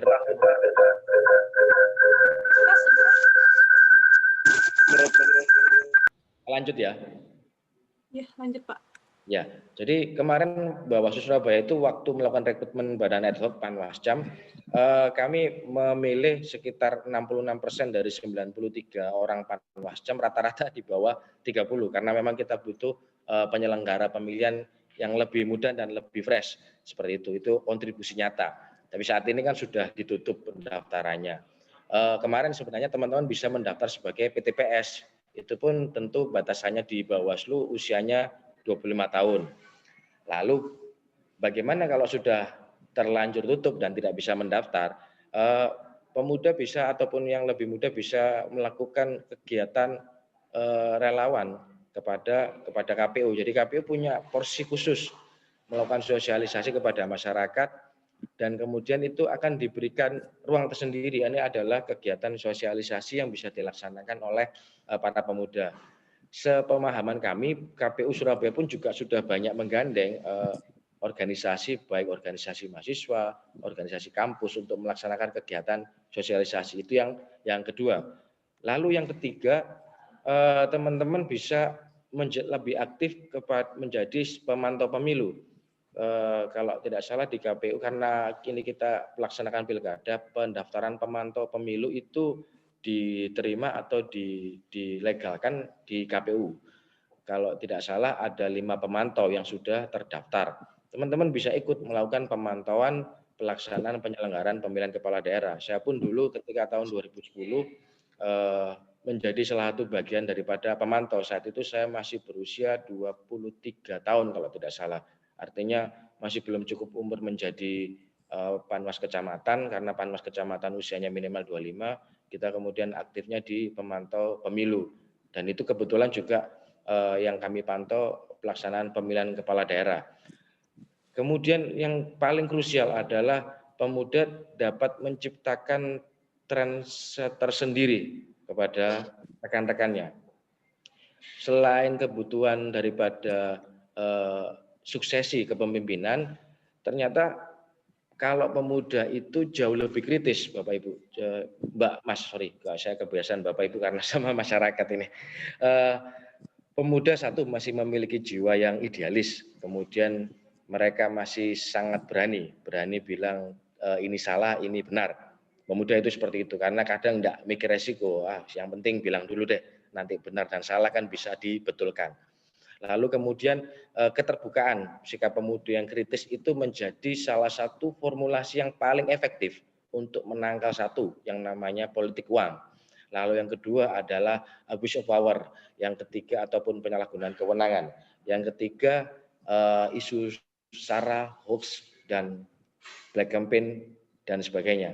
Kemudian yang ada lagi yang jauh lebih krusial. Rata-rata dulu, bahkan dulu ketika saya masih muda, saya masih SMA, belum kuliah, saya selalu menganggap bahwa politik itu kotor, Mbak, Mas. Jadi, waduh, politik itu rata-rata politisinya tukang bohong, rata-rata DPR itu banyak bohongnya daripada jujurnya. Ketika pemuda itu dapat membuktikan bahwa sebenarnya bukan lembaganya yang keliru, tapi oknum-oknumnya yang mungkin tidak melaksanakan sumpah janji jabatan beliaunya ketika menjadi pejabat. Jadi bukan DPR-nya dan bukan politiknya. Politik itu pun kan kebijaksanaan. Artinya kalau kebijaksanaan kan tidak mungkin bicara hal-hal yang tidak tepat. Jadi terminologi itu yang kemudian menjadi salah satu tanggung jawab daripada pemuda. Kalau pemudanya sudah skeptis, sudah tidak mau tahu, itu yang repot. Negara mau dibawa kemana begitu. Jadi itu salah satu contoh peran aktif nyata teman-teman pemuda ataupun mahasiswa, saya bilang mahasiswa aja deh, mahasiswa yang memiliki peran nyata. Yang pertama menjadi penyelenggara, yang kedua menjadi pemantau, yang ketiga menjadi relawan sosialisasi, yang keempat mereka bisa membuat trendsetter opini tersendiri yang kemudian dapat satu menjaga kualitas demokrasi, yang kedua menjaga tatanan politik yang lebih luas meskipun dengan proses dan waktu yang cukup panjang. Tapi itu menjadi tanggung jawab rekan-rekan yang jauh lebih muda daripada saya. Mungkin seperti itu, Mbak Moderator. Terima kasih. Baik, terima kasih Pak Agil atas paparan jawabannya. Mungkin dari Pak Anang Doni Irawan mau menambahkan untuk pertanyaan tadi?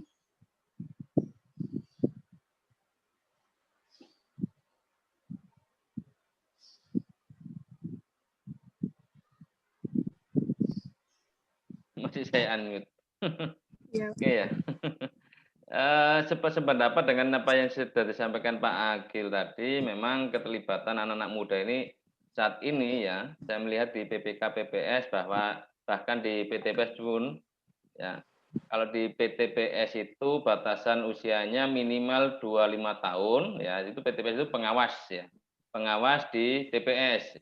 Sedangkan di KPPS itu syarat minimalnya adalah usia 20 tahun sampai 50 tahun dalam segi usianya ya. Kalau di PTPS minimal 25 tahun, maksimal 50 tahun. Dan ini bisa dimanfaatkan batas minimalnya, batas usia minimal ya. Kalau sudah berusia 20 tahun ya monggo ikut bisa KPPS, tapi saat ini sudah tahapan pengajuan ya. Nanti SK-nya mulai bekerja tanggal berapa tadi? Tanggal 22 November ya. Nah, itu sedangkan sama di PTPS juga sama karena tahapan saat ini juga sudah tahapan pengumuman. Jadi untuk hal pendaftaran jadi KPPS maupun PTPS juga sudah tertutup.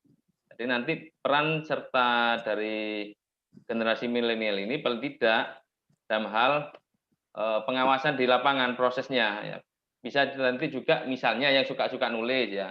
Dalam hal mengawasi itu prosesnya bisa dituangkan dalam sebuah tulisan opini ya, bisa dibuat suatu opini. Bahkan juga di KPU ada namanya relawan demokrasi ya. Ya, ada relasi, singkatannya relasi, relawan demokrasi itu ya ada beberapa segmen, ada dari untuk segmennya kepemudaan, ada segmen untuk pemilih pemula, ada segmen untuk yang apa namanya itu disabilitas ya. Ada berapa segmen itu saya lupa.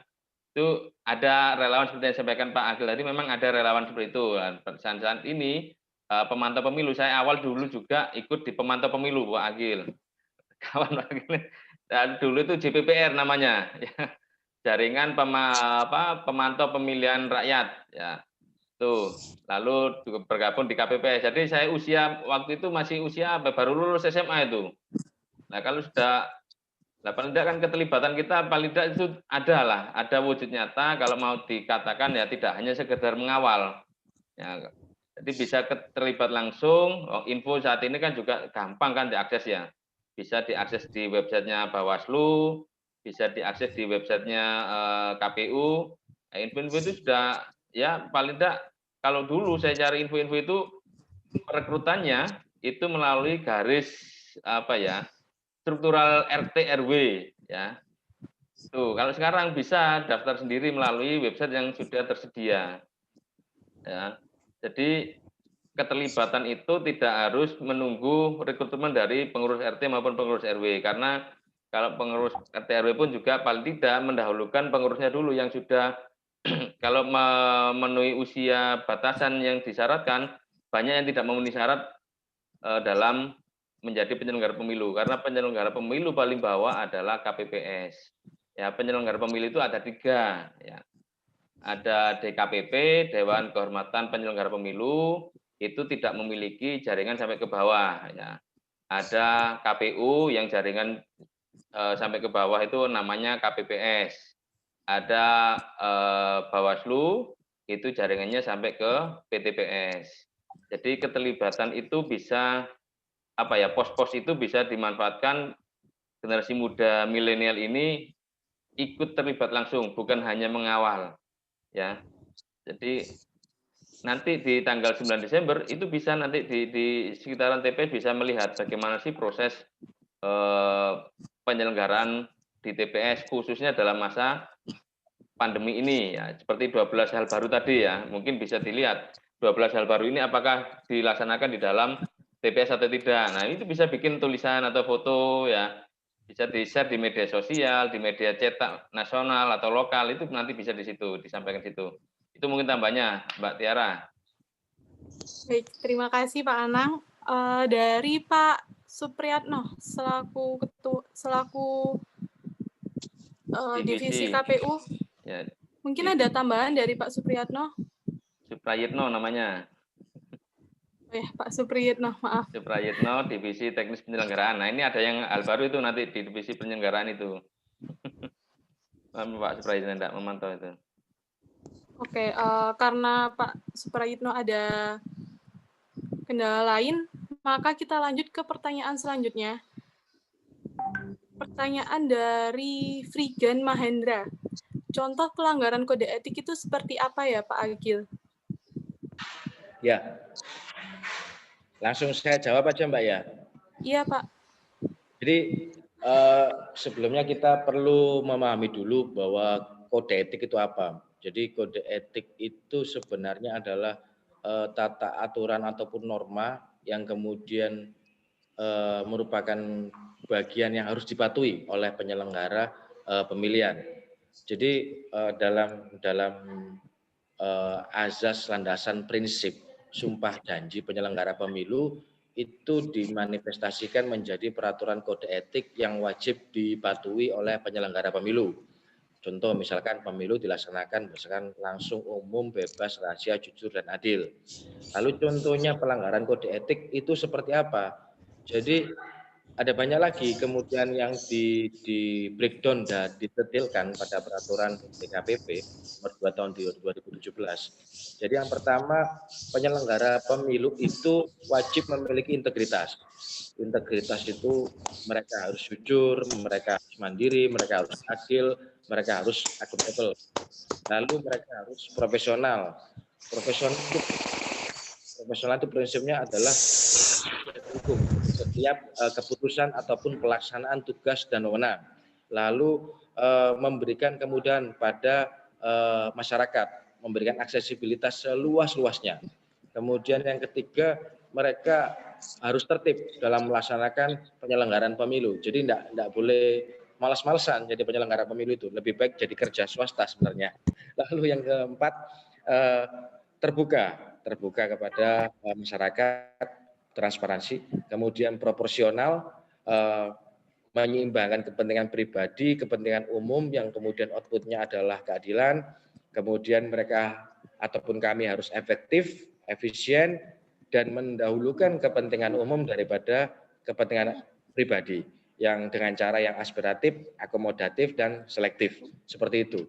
Lalu prinsip-prinsip itu diatur dalam sumpah janji jabatan sebelum kami atau saat kami dilantik menjadi penyelenggara pemilu, baik KPU, Bawaslu, sampai jajaran paling bawah KPPS dan PTPS. Jadi mereka diikat sumpah janji jabatan, dan itu merupakan bagian pedoman penyelenggara pemilu yang kemudian harus dipatuhi, seperti itu. Lalu contohnya bagaimana Pak apabila pelanggaran kode etik, dugaan pelanggaran kode etik? Pelanggaran kode etik misalkan begini, bahwasanya penyelenggara pemilu itu punya hak untuk memilih. Tapi penyelenggara pemilu tidak boleh memberitahukan pilihan politiknya secara terbuka. Seperti itu. Misalkan saat ini Pilkada Kota Surabaya, saya menyampaikan dalam acara katakanlah forum sama warga lah, sama Bapak Ibu RT RW, saya menyampaikan besok tanggal 9 Desember saya akan memilih paslon nomor 4, seperti itu. Kita tidak boleh ketika penyelenggara pemilihan itu menyampaikan pilihan politiknya secara terbuka, maka akan menjadi semacam politik interest, bahwa ternyata penyelenggaranya sudah milih nomor 4. Bisa jadi masyarakatnya ikut-ikutan ke penyelenggara.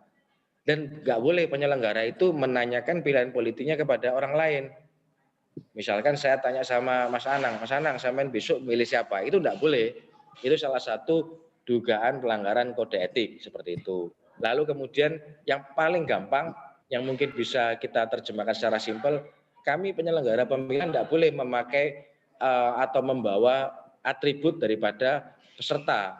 Ini menunjukkan sikap yang partisan kepada partai politik. Saya tidak boleh pakai kaos partai. Bahkan dulu saking tingginya tensi saat 2015, saya masih ingat waktu itu KPU Surabaya sampai kompak milih baju itu tidak mencerminkan calon manapun. Mereka pakai baju apa, batik aja yang tidak mencerminkan ke partai tertentu. Karena identitas itu terkadang menjadi salah satu bagian simbol ketika penerjemahan di peraturan kode etik, seperti itu. Itu mungkin penjelasan dari kami, Mbak Moderator. Matur suwun. Baik, terima kasih Pak Agil. Nah, ini ada pertanyaan yang menurut saya menjadi dasar ya.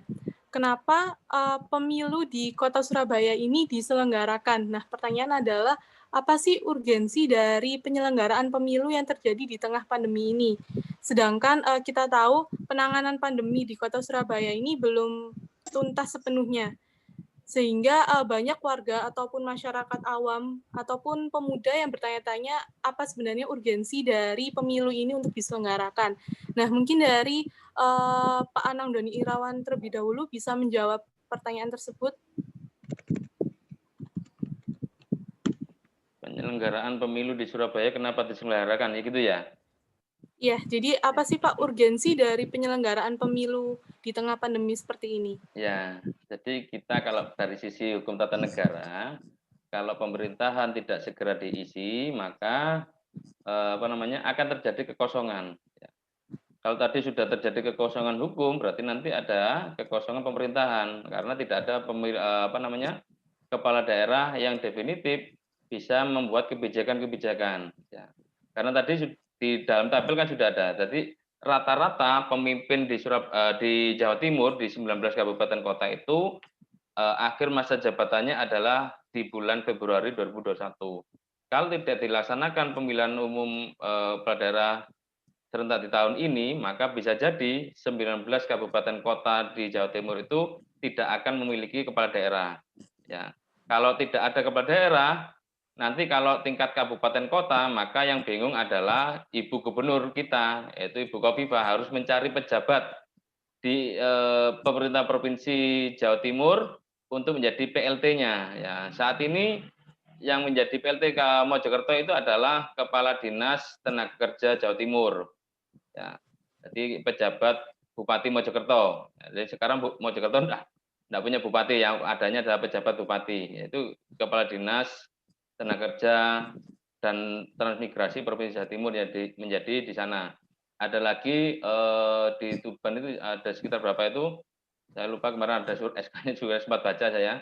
Jadi yang saat ini ada yang petahana maju, maka harus cuti dari jabatannya ya, dan diisi oleh pejabat bupati yang ditunjuk oleh gubernur. Ya. Selain itu juga nanti apabila kota juga sama ya, sama kalau gubernur nanti yang memilih menyiapkan PLT-nya adalah dari Kementerian Dalam Negeri. Nah di Jawa Timur ini tidak ada ya, karena gubernurnya sudah melalui pemilihan di tahun 2018 lalu. Jadi 19 kabupaten kota itu kalau tidak dilaksanakan pemilihan di tahun ini, maka bisa jadi tidak ada kepala daerah yang definitif bisa membuat kebijakan, karena PLT itu atau pejabat pelaksananya itu tidak diperbolehkan membuat kebijakan tentang pembangunan daerah. Hingga terpilihnya bupati atau wakil bupati, wali kota atau wakil wali kota yang definitif. Itu Mbak Tiara ya. Baik, terima kasih Pak Anang. Dari Pak Agil. Ya, jadi mungkin banyak publik yang akan bertanya kenapa harus dipaksakan pilkada pada era pandemi. Seolah-olah penting nggak sih sampai harus ganti wali kota? Sebenarnya sudah disampaikan sama Pak Anang tadi. Kalau nggak ada wali kotanya, maka kebijakan-kebijakan yang dilaksanakan oleh PLT itu akan sangat terbatas begitu. Jadi itu yang pertama. Terus yang kedua adalah jikalau kemudian kemarin itu saat era pandemi banyak masyarakat yang terdampak gara-gara ya mungkin pembatasan jam malam, kemudian warung-warung kopi dibatasi. Kalau tidak ada kepala daerah, penanganan pandemi itu pun akan jauh lebih sangat tidak maksimal, karena itu wujud kedewasaan kita sebagai bangsa Indonesia dalam demokrasi menjadikan pilkada itu sebagai momentum bahwa kita mampu survive untuk memerangi yang namanya pandemi COVID-19. Kemudian yang berikutnya adalah menurut kami kepala daerah yang terpilih ini adalah salah satu kepercayaan publik bahwa publik pun juga bisa melakukan ataupun menangani pandemi itu sendiri. Dan urgensi yang paling terakhir ketika masyarakat butuh yang namanya peningkatan perekonomian, tentu itu adalah tanggung jawab pemerintah dan tentu itu tanggung jawab daripada kepala daerah. Kalau kepala daerahnya tidak ada, bagaimana cara memacu roda perekonomian? Itu yang perlu kita kaji bersama. Dan saya pikir akan sangat jauh lebih susah ketika kita tidak menyelenggarakan pilkada di tahun 2020. Akan banyak PLT di masing-masing kabupaten kota se-Indonesia. Itu yang mungkin menjadi pertimbangan secara hukum. Bolehlah kita paham bahwa ada istilah hukum solus populi suprema le existo, bahwasanya dan salus populi suprema es, yang bermakna keselamatan rakyat adalah hukum yang tertinggi. Tapi kita perlu kaji bareng bahwasanya logika itu kita harus optimis terlebih dahulu. Kita butuh kesinambungan demokrasi. Karena kita sistemnya presidensil, termasuk pada pemerintahan lokalnya kita juga ada kepala daerah, konstitusi jabatan, itu yang kemudian menjadi sangat penting. Kita mengesampingkan dulu ya urusan konflik politik di beberapa kabupaten kota. Kita mengesampingkan bahwa ada kepala daerah yang kemudian tersandung masalah baik tidak pidana korupsi dan sebagainya. Kita harus menyiapkan persepsi bahwa kebutuhan pelaksanaan pilkada itu agar satu, kepastian hukum, kepastian politik itu dapat terjadi, termasuk menggerakkan roda ekonomi yang sempat terhenti karena pandemi. Karena implikasinya jelas, ketika tidak ada kepala daerah yang kemudian hanya dihandle oleh LT, kalau saya sebagai pribadi, saya akan jujur akan takut menjadi seorang yang tiba-tiba menjadi pasien COVID seperti itu. Ketika sudah ada kepala daerah mampu mengelola itu. Saya tidak bicara pada konteksnya bagaimana nanti kepala daerah memimpin, tapi kepercayaan publik yang kemudian direpresentatif menjadi Anda sudah terkurangi, maka Anda bisa menuntut negara tidak memiliki hak Anda itu sendiri. Mungkin seperti itu. Saya kalau teknis hukumnya udah clear lah masalah itu, sudah ada aturan Perpu 2, sudah aturan Perbawaslu PKPU yang kemudian disimulasikan pada era pandemi. Yang paling prinsip kita butuh kepercayaan publik untuk memerangi COVID ini bersama, dan salah satu langkahnya ya dengan menyelenggarakan pilkada ini. Kita optimis lah kalau 30 negara yang lain bisa melaksanakan, kenapa Indonesia tidak seperti itu. Begitu Mbak Moderator, terima kasih. Terima kasih Pak Agil dan Pak Anang. Selanjutnya ini ada beberapa pertanyaan dari Mbak Desi Ulansari. Ingin bertanya soal kampanye di tengah pandemi seperti ini. Apa ada batasan-batasan yang diberikan oleh penyelenggara pemilu kepada calon peserta? Oke, langsung saya sambung. Iya, Pak. Jadi memang penyelenggaraan kampanye pada era pandemi tentu memang banyak batasan. Mulai dari dulu kalau kampanye boleh menyelenggarakan debat publik yang ditonton masyarakat banyak, boleh menyelenggarakan kampanye akbar, pertemuan di gedung, di stadion, rapat umum namanya kalau di ketentuan PKPU. Tapi saat ini semua pelaksanaan kampanye itu ada pembatasan-pembatasan. Yang pertama, peserta hanya boleh melaksanakan kegiatan tatap muka itu 50 orang dan rapat umum dihilangkan, tidak diperbolehkan. Tatap muka, kemudian sosialisasi mereka maksimal 50 orang. Kemudian mereka dibatasi harus menggunakan masker saat melaksanakan kegiatan. Jadi protokol kesehatan itu mengatur secara lebih detail pada PKPU 13 tahun 2020 bahwasanya itu adalah ketentuan yang harus dipatuhi oleh peserta pemilihan. Ketika peserta pemilihan itu melanggar ketentuan yang dimaksud di peraturan KPU, maka Bawaslu menyampaikan ataupun mengenai sanksi kepada mereka peringatan tertulis seperti itu. Mereka memberikan tertulis saat terjadinya pelanggaran, dikasih peringatan dalam waktu 1 jam. Ketika tidak ditindaklanjuti, maka kita Bawaslu bisa menghentikan. Saya tidak memilih diksi membubarkan ya. Bawaslu akan menghentikan kegiatan kampanye yang dilaksanakan seperti itu. Ketika pasangan calon ataupun tim kampanye itu bandel, sanksi yang paling berat adalah tidak diikutkan pada tahapan selanjutnya. Misalkan saya contoh, ada pasangan calon nomor urut 5 yang kemudian setiap hari itu melanggar ketentuan yang ada, pelanggaran administratif. Ketika terakumulasi, maka beliaunya tidak diikutkan pada kampanye. Jadi udah nggak boleh kampanye. Dan itu diatur seperti itu. Kemudian saya tambahkan sedikit bahwasanya potensi praktek politik uang itu sangat tinggi pada era pandemi. Kita tidak dapat memungkiri bahwasanya kondisi ekonomi masyarakat itu sedang baik, seperti itu. Bahasanya kalau anak muda zaman sekarang sedang lagi sodakoh ataupun yang kami sebut praktek money politik.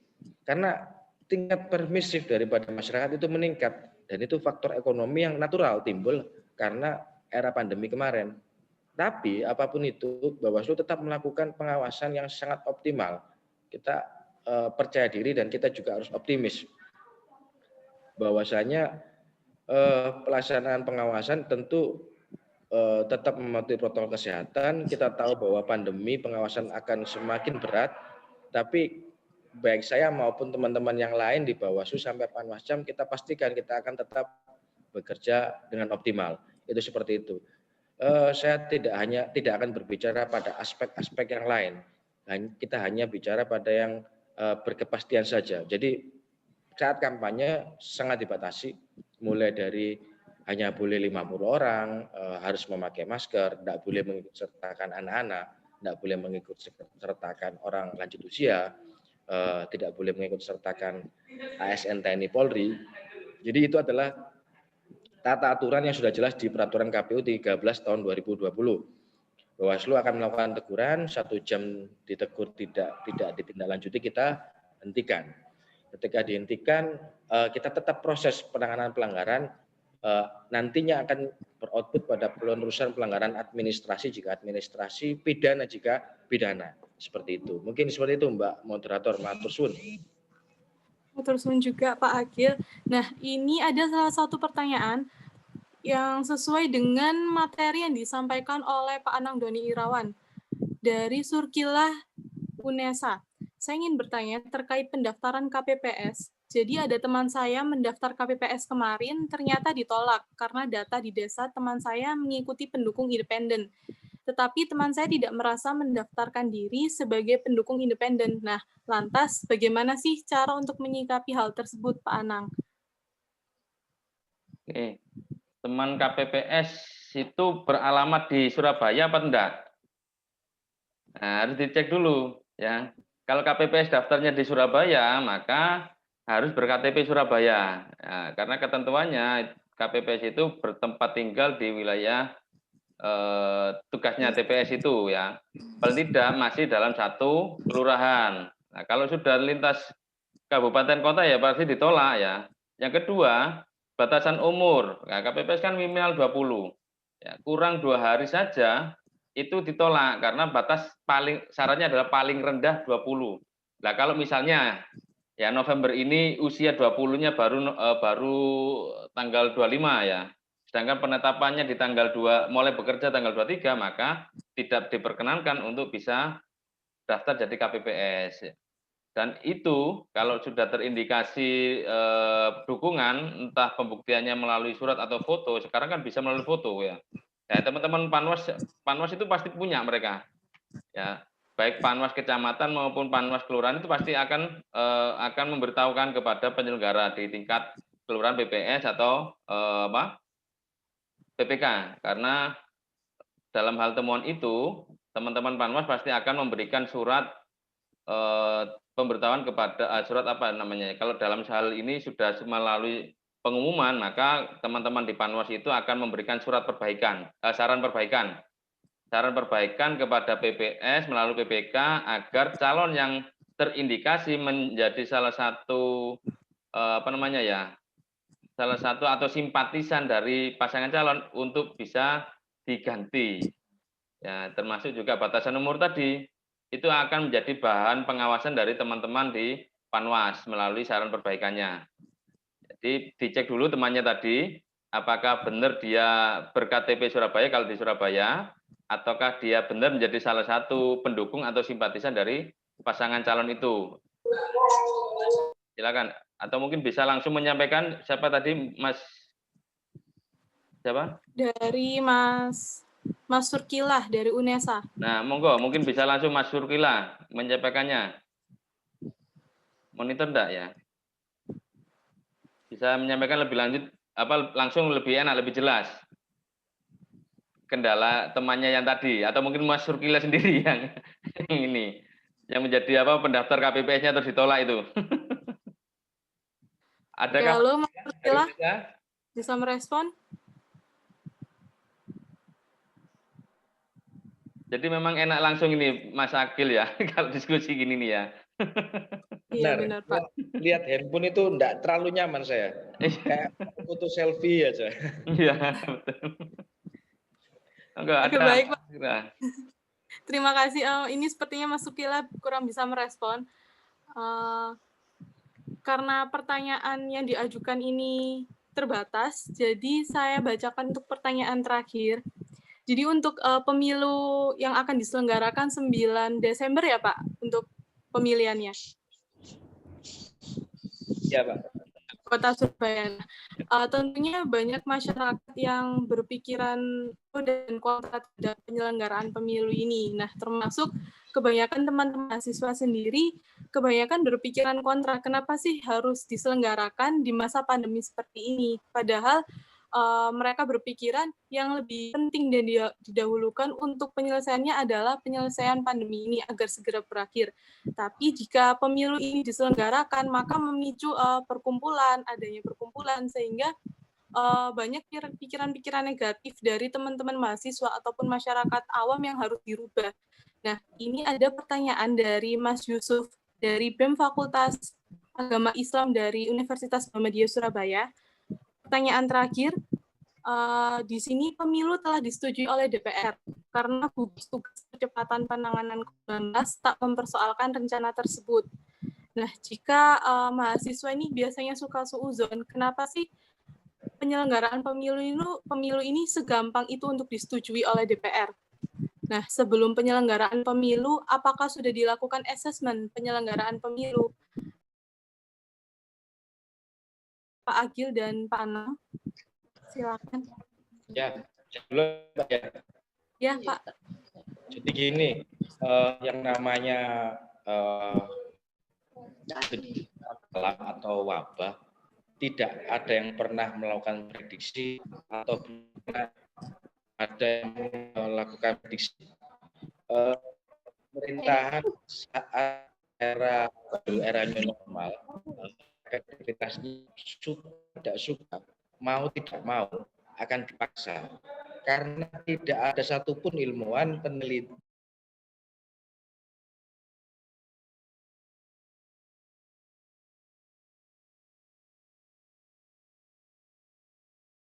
kita sebagai bangsa menghindari ketidakpastian yang tan ujung ini tadi. Seperti itu. Kalau misalkan hari ini oke, tahun 2020 ditunda. Ternyata besok 2021 masih ada pandemi. Ditunda lagi 2021. 2022 masih ada lagi pandemi.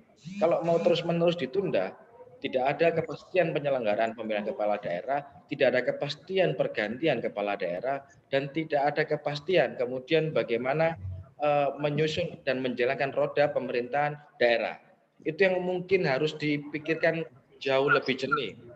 Kalau se-Indonesia, pemerintah itu akan harus mengangkat 270 kepala daerah ketika pilkada ini terus-menerus ditunda.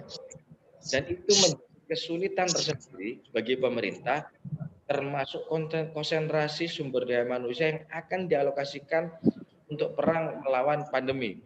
Jadi pemerintah pusat sudah fokus untuk ya udah kita selesaikan pandemi.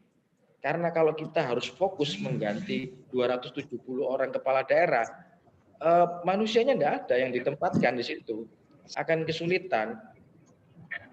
Jadi oke lah, banyak pandangan bahwasanya itu hanyalah kebutuhan politik. Seperti yang saya sampaikan tadi, bahwasanya teman-teman pemuda, teman-teman mahasiswa perlu menyampaikan bahwa politik itu bukan sesuatu yang kotor. Bahwa politik adalah satu kebijaksanaan, satu keluhuran budi. Dan itu yang perlu disampaikan, bahwa dengan proses politik kita pun bisa berbicara di sini. Kita pun bisa ikut kuliah. Bisa mendapatkan semua fasilitas yang diberikan oleh pemerintah. Terkadang kita perlu menghitung apa yang sudah diberikan pemerintah kepada kita semua, tanpa kemudian mengurangi hal-hal yang minor yang pernah terjadi pada pejabat. Jadi ini tidak sekedar simbol pemerintahan, tidak sekedar simbol bahwa gubernurnya ada, wali kotanya ada, punya kewenangan yang powerful, menata birokrasi dan sebagainya. Tapi ini akan menggerakkan roda ekonomi, ini akan membangkitkan rasa kepercayaan publik kepada negara. Ini salah satu bagian penanganan daripada krisis yang diakibatkan oleh pandemi. Seperti itu. Kalau tidak salah saya ingat, kemarin kan ada aksi dan demonstrasi yang begitu banyak teman-teman mahasiswa yang hadir ataupun turun ke lapangan. Dan tidak ada satupun ada berita yang menyatakan ada demonstran yang kena COVID. Sudah itu aja. Kalau orang sudah berkumpul banyak saat demonstrasi tapi tidak ada yang kena COVID, ya kenapa kita terlalu takut dan terlalu semacam wedi dewe karena yang belum pasti yang kita lihat seperti itu. Yang berikutnya, lalu kita bicara pada aspek fiskal, Mbak. Anggaran jika kita tunda lagi tahun depan, itu akan menjadi beban yang sangat berat bagi Pemda. Seperti itu. Oke lah, Surabaya punya kekuatan anggaran pendapatan belanja daerah yang sangat luar biasa. Surabaya ini punya total 10 triliun, Mbak. Bahkan silpanya itu sampai 4,7 triliun. Duitnya banyak Surabaya. Tapi Mbak Mas harus melihat kabupaten kota yang lain. Seperti itu. Mbak Mas harus melihat misalkan contohnya di daerah Mamberamo di Papua, berapa anggaran mereka untuk salah satu tahun anggaran. Mereka butuh berkegiatan. Dan itu yang harus dipertimbangkan dan menjadi pertimbangan khusus bagi pemerintah pusat seperti itu. Bahwa keyakinan bahwa pilkada ini adalah instrumen penting untuk memperkuat demokrasi sekaligus menegakkan kepastian hukum yang perlu kita gaungkan kepada masyarakat. Sudah masalah pandemi ini belum ada yang tahu kapan selesai. Kalau semuanya tidak pasti kan, ya mau nggak mau kita laksanakan saja. Bahasanya sama kayak ketika orang punya hubungan asmara, kalau enggak pasti kan kita tinggalkan gitu. Ngapain yang enggak pasti? Kan seperti itu, Mbak. Itu, Mbak G. Halo. Baik, terima kasih. Iya, Pak. Mungkin dari jawaban Pak Agil tadi bisa menjawab pertanyaan dari Mas Yusuf. Dari Pak Anang, apa ada tambahan yang ingin disampaikan? Yang disampaikan Pak Agil itu sudah cukup jelas itu. Sudah bisa sudah lengkap sesuai yang ditanyakan oleh siapa tadi yang dari FAI ya. Mas Dendi, ya. Dendi ya. Oke, cukup mungkin saya rasa. Oke, baik. Sehingga adanya webinar ini termasuk juga untuk membuka pikiran teman-teman mahasiswa maupun teman-teman generasi milenial untuk membuka pikirannya bahwa penyelenggaraan pemilu di masa pandemi ini tidak selalu dapat dipandang buruk, karena bila kita memandang dari segi ekonomi, dari segi demokrasi, maka kita bisa mengambil hal positifnya, terutama untuk kepercayaan masyarakat terhadap calon wali kota yang nantinya akan menjadi pemimpin di kota Surabaya ini. Nah, karena waktu udah menunjukkan pukul 11.13, maka sesi pertanyaan pada webinar pagi hari ini akan saya tutup. Terima kasih untuk teman-teman peserta webinar, Bapak, Ibu, dan teman-teman sekalian yang sudah mengikuti webinar ini hingga Pak Moderator. Dan saya ucapkan, ya Pak. Ada berapa penanya tadi ya? Tadi ada 4 penanya ya? Ada 5, Pak. Ada 5 penanya. Iya. Saya siapkan buku untuk teman 4 penanya. Nih. Oke, siap, ya. Pak. Nanti tak serahkan ke siapa atau kirim langsung, monggo ya. Namanya dicatat, bisa dikasih nama dan alamatnya ke moderator, ya. Oke, siap. Kurang satu Nanti bukunya. yang tadi disampaikan Pak Anang, ada Ya. hadiah buku untuk 4 penanya ya Pak ya? Ya, 4 penanya, kecuali Mbak Alvin ya. Iya. Ya, jadi nanti untuk teman-teman yang sudah bertanya lewat room chat, nanti akan saya PC pribadi di WhatsApp yang sudah ada di grup untuk saya kirim buku yang diberikan oleh Pak Anang selaku narasumber ketiga dari webinar pagi hari ini. Terima kasih Pak Anang. Sama-sama. Dan saya ucapkan juga terima kasih kepada Pak Agil selaku Ketua Bawaslu Kota Surabaya yang sudah meluangkan waktunya untuk mengisi webinar pada pagi hari ini. Terima kasih Pak. Dan saya ucapkan juga terima kasih kepada Bapak Supriyitno sebagai divisi KPU Kota Surabaya yang sudah meluangkan waktunya juga pada pagi hari ini. Dan saya ucapkan terima kasih sebesar-besarnya kepada seluruh peserta webinar. Mohon maaf jika ada salah kata maupun kesalahan teknis dalam penyelenggaraan webinar ini. Semoga kita dapat mengambil hal positif dari penyelenggaraan webinar yang berpengaruh pada pemikiran kita untuk memilih calon wali kota dan calon wakil wali kota Surabaya tahun 2020. Saya ucapkan terima kasih. Wassalamualaikum warahmatullahi wabarakatuh. Assalamualaikum warahmatullahi wabarakatuh. Waalaikumsalam warahmatullahi wabarakatuh. Untuk teman-teman peserta webinar, link sertifikat dapat diakses di room chat ya.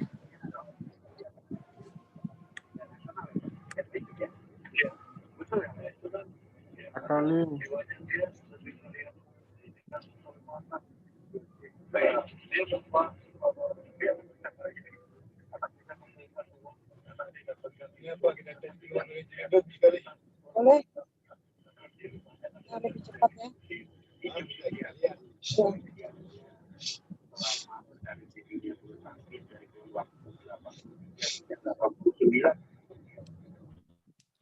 Sertifikat dapat diakses di room chat, Kak. Kami sudah menyediakan linknya.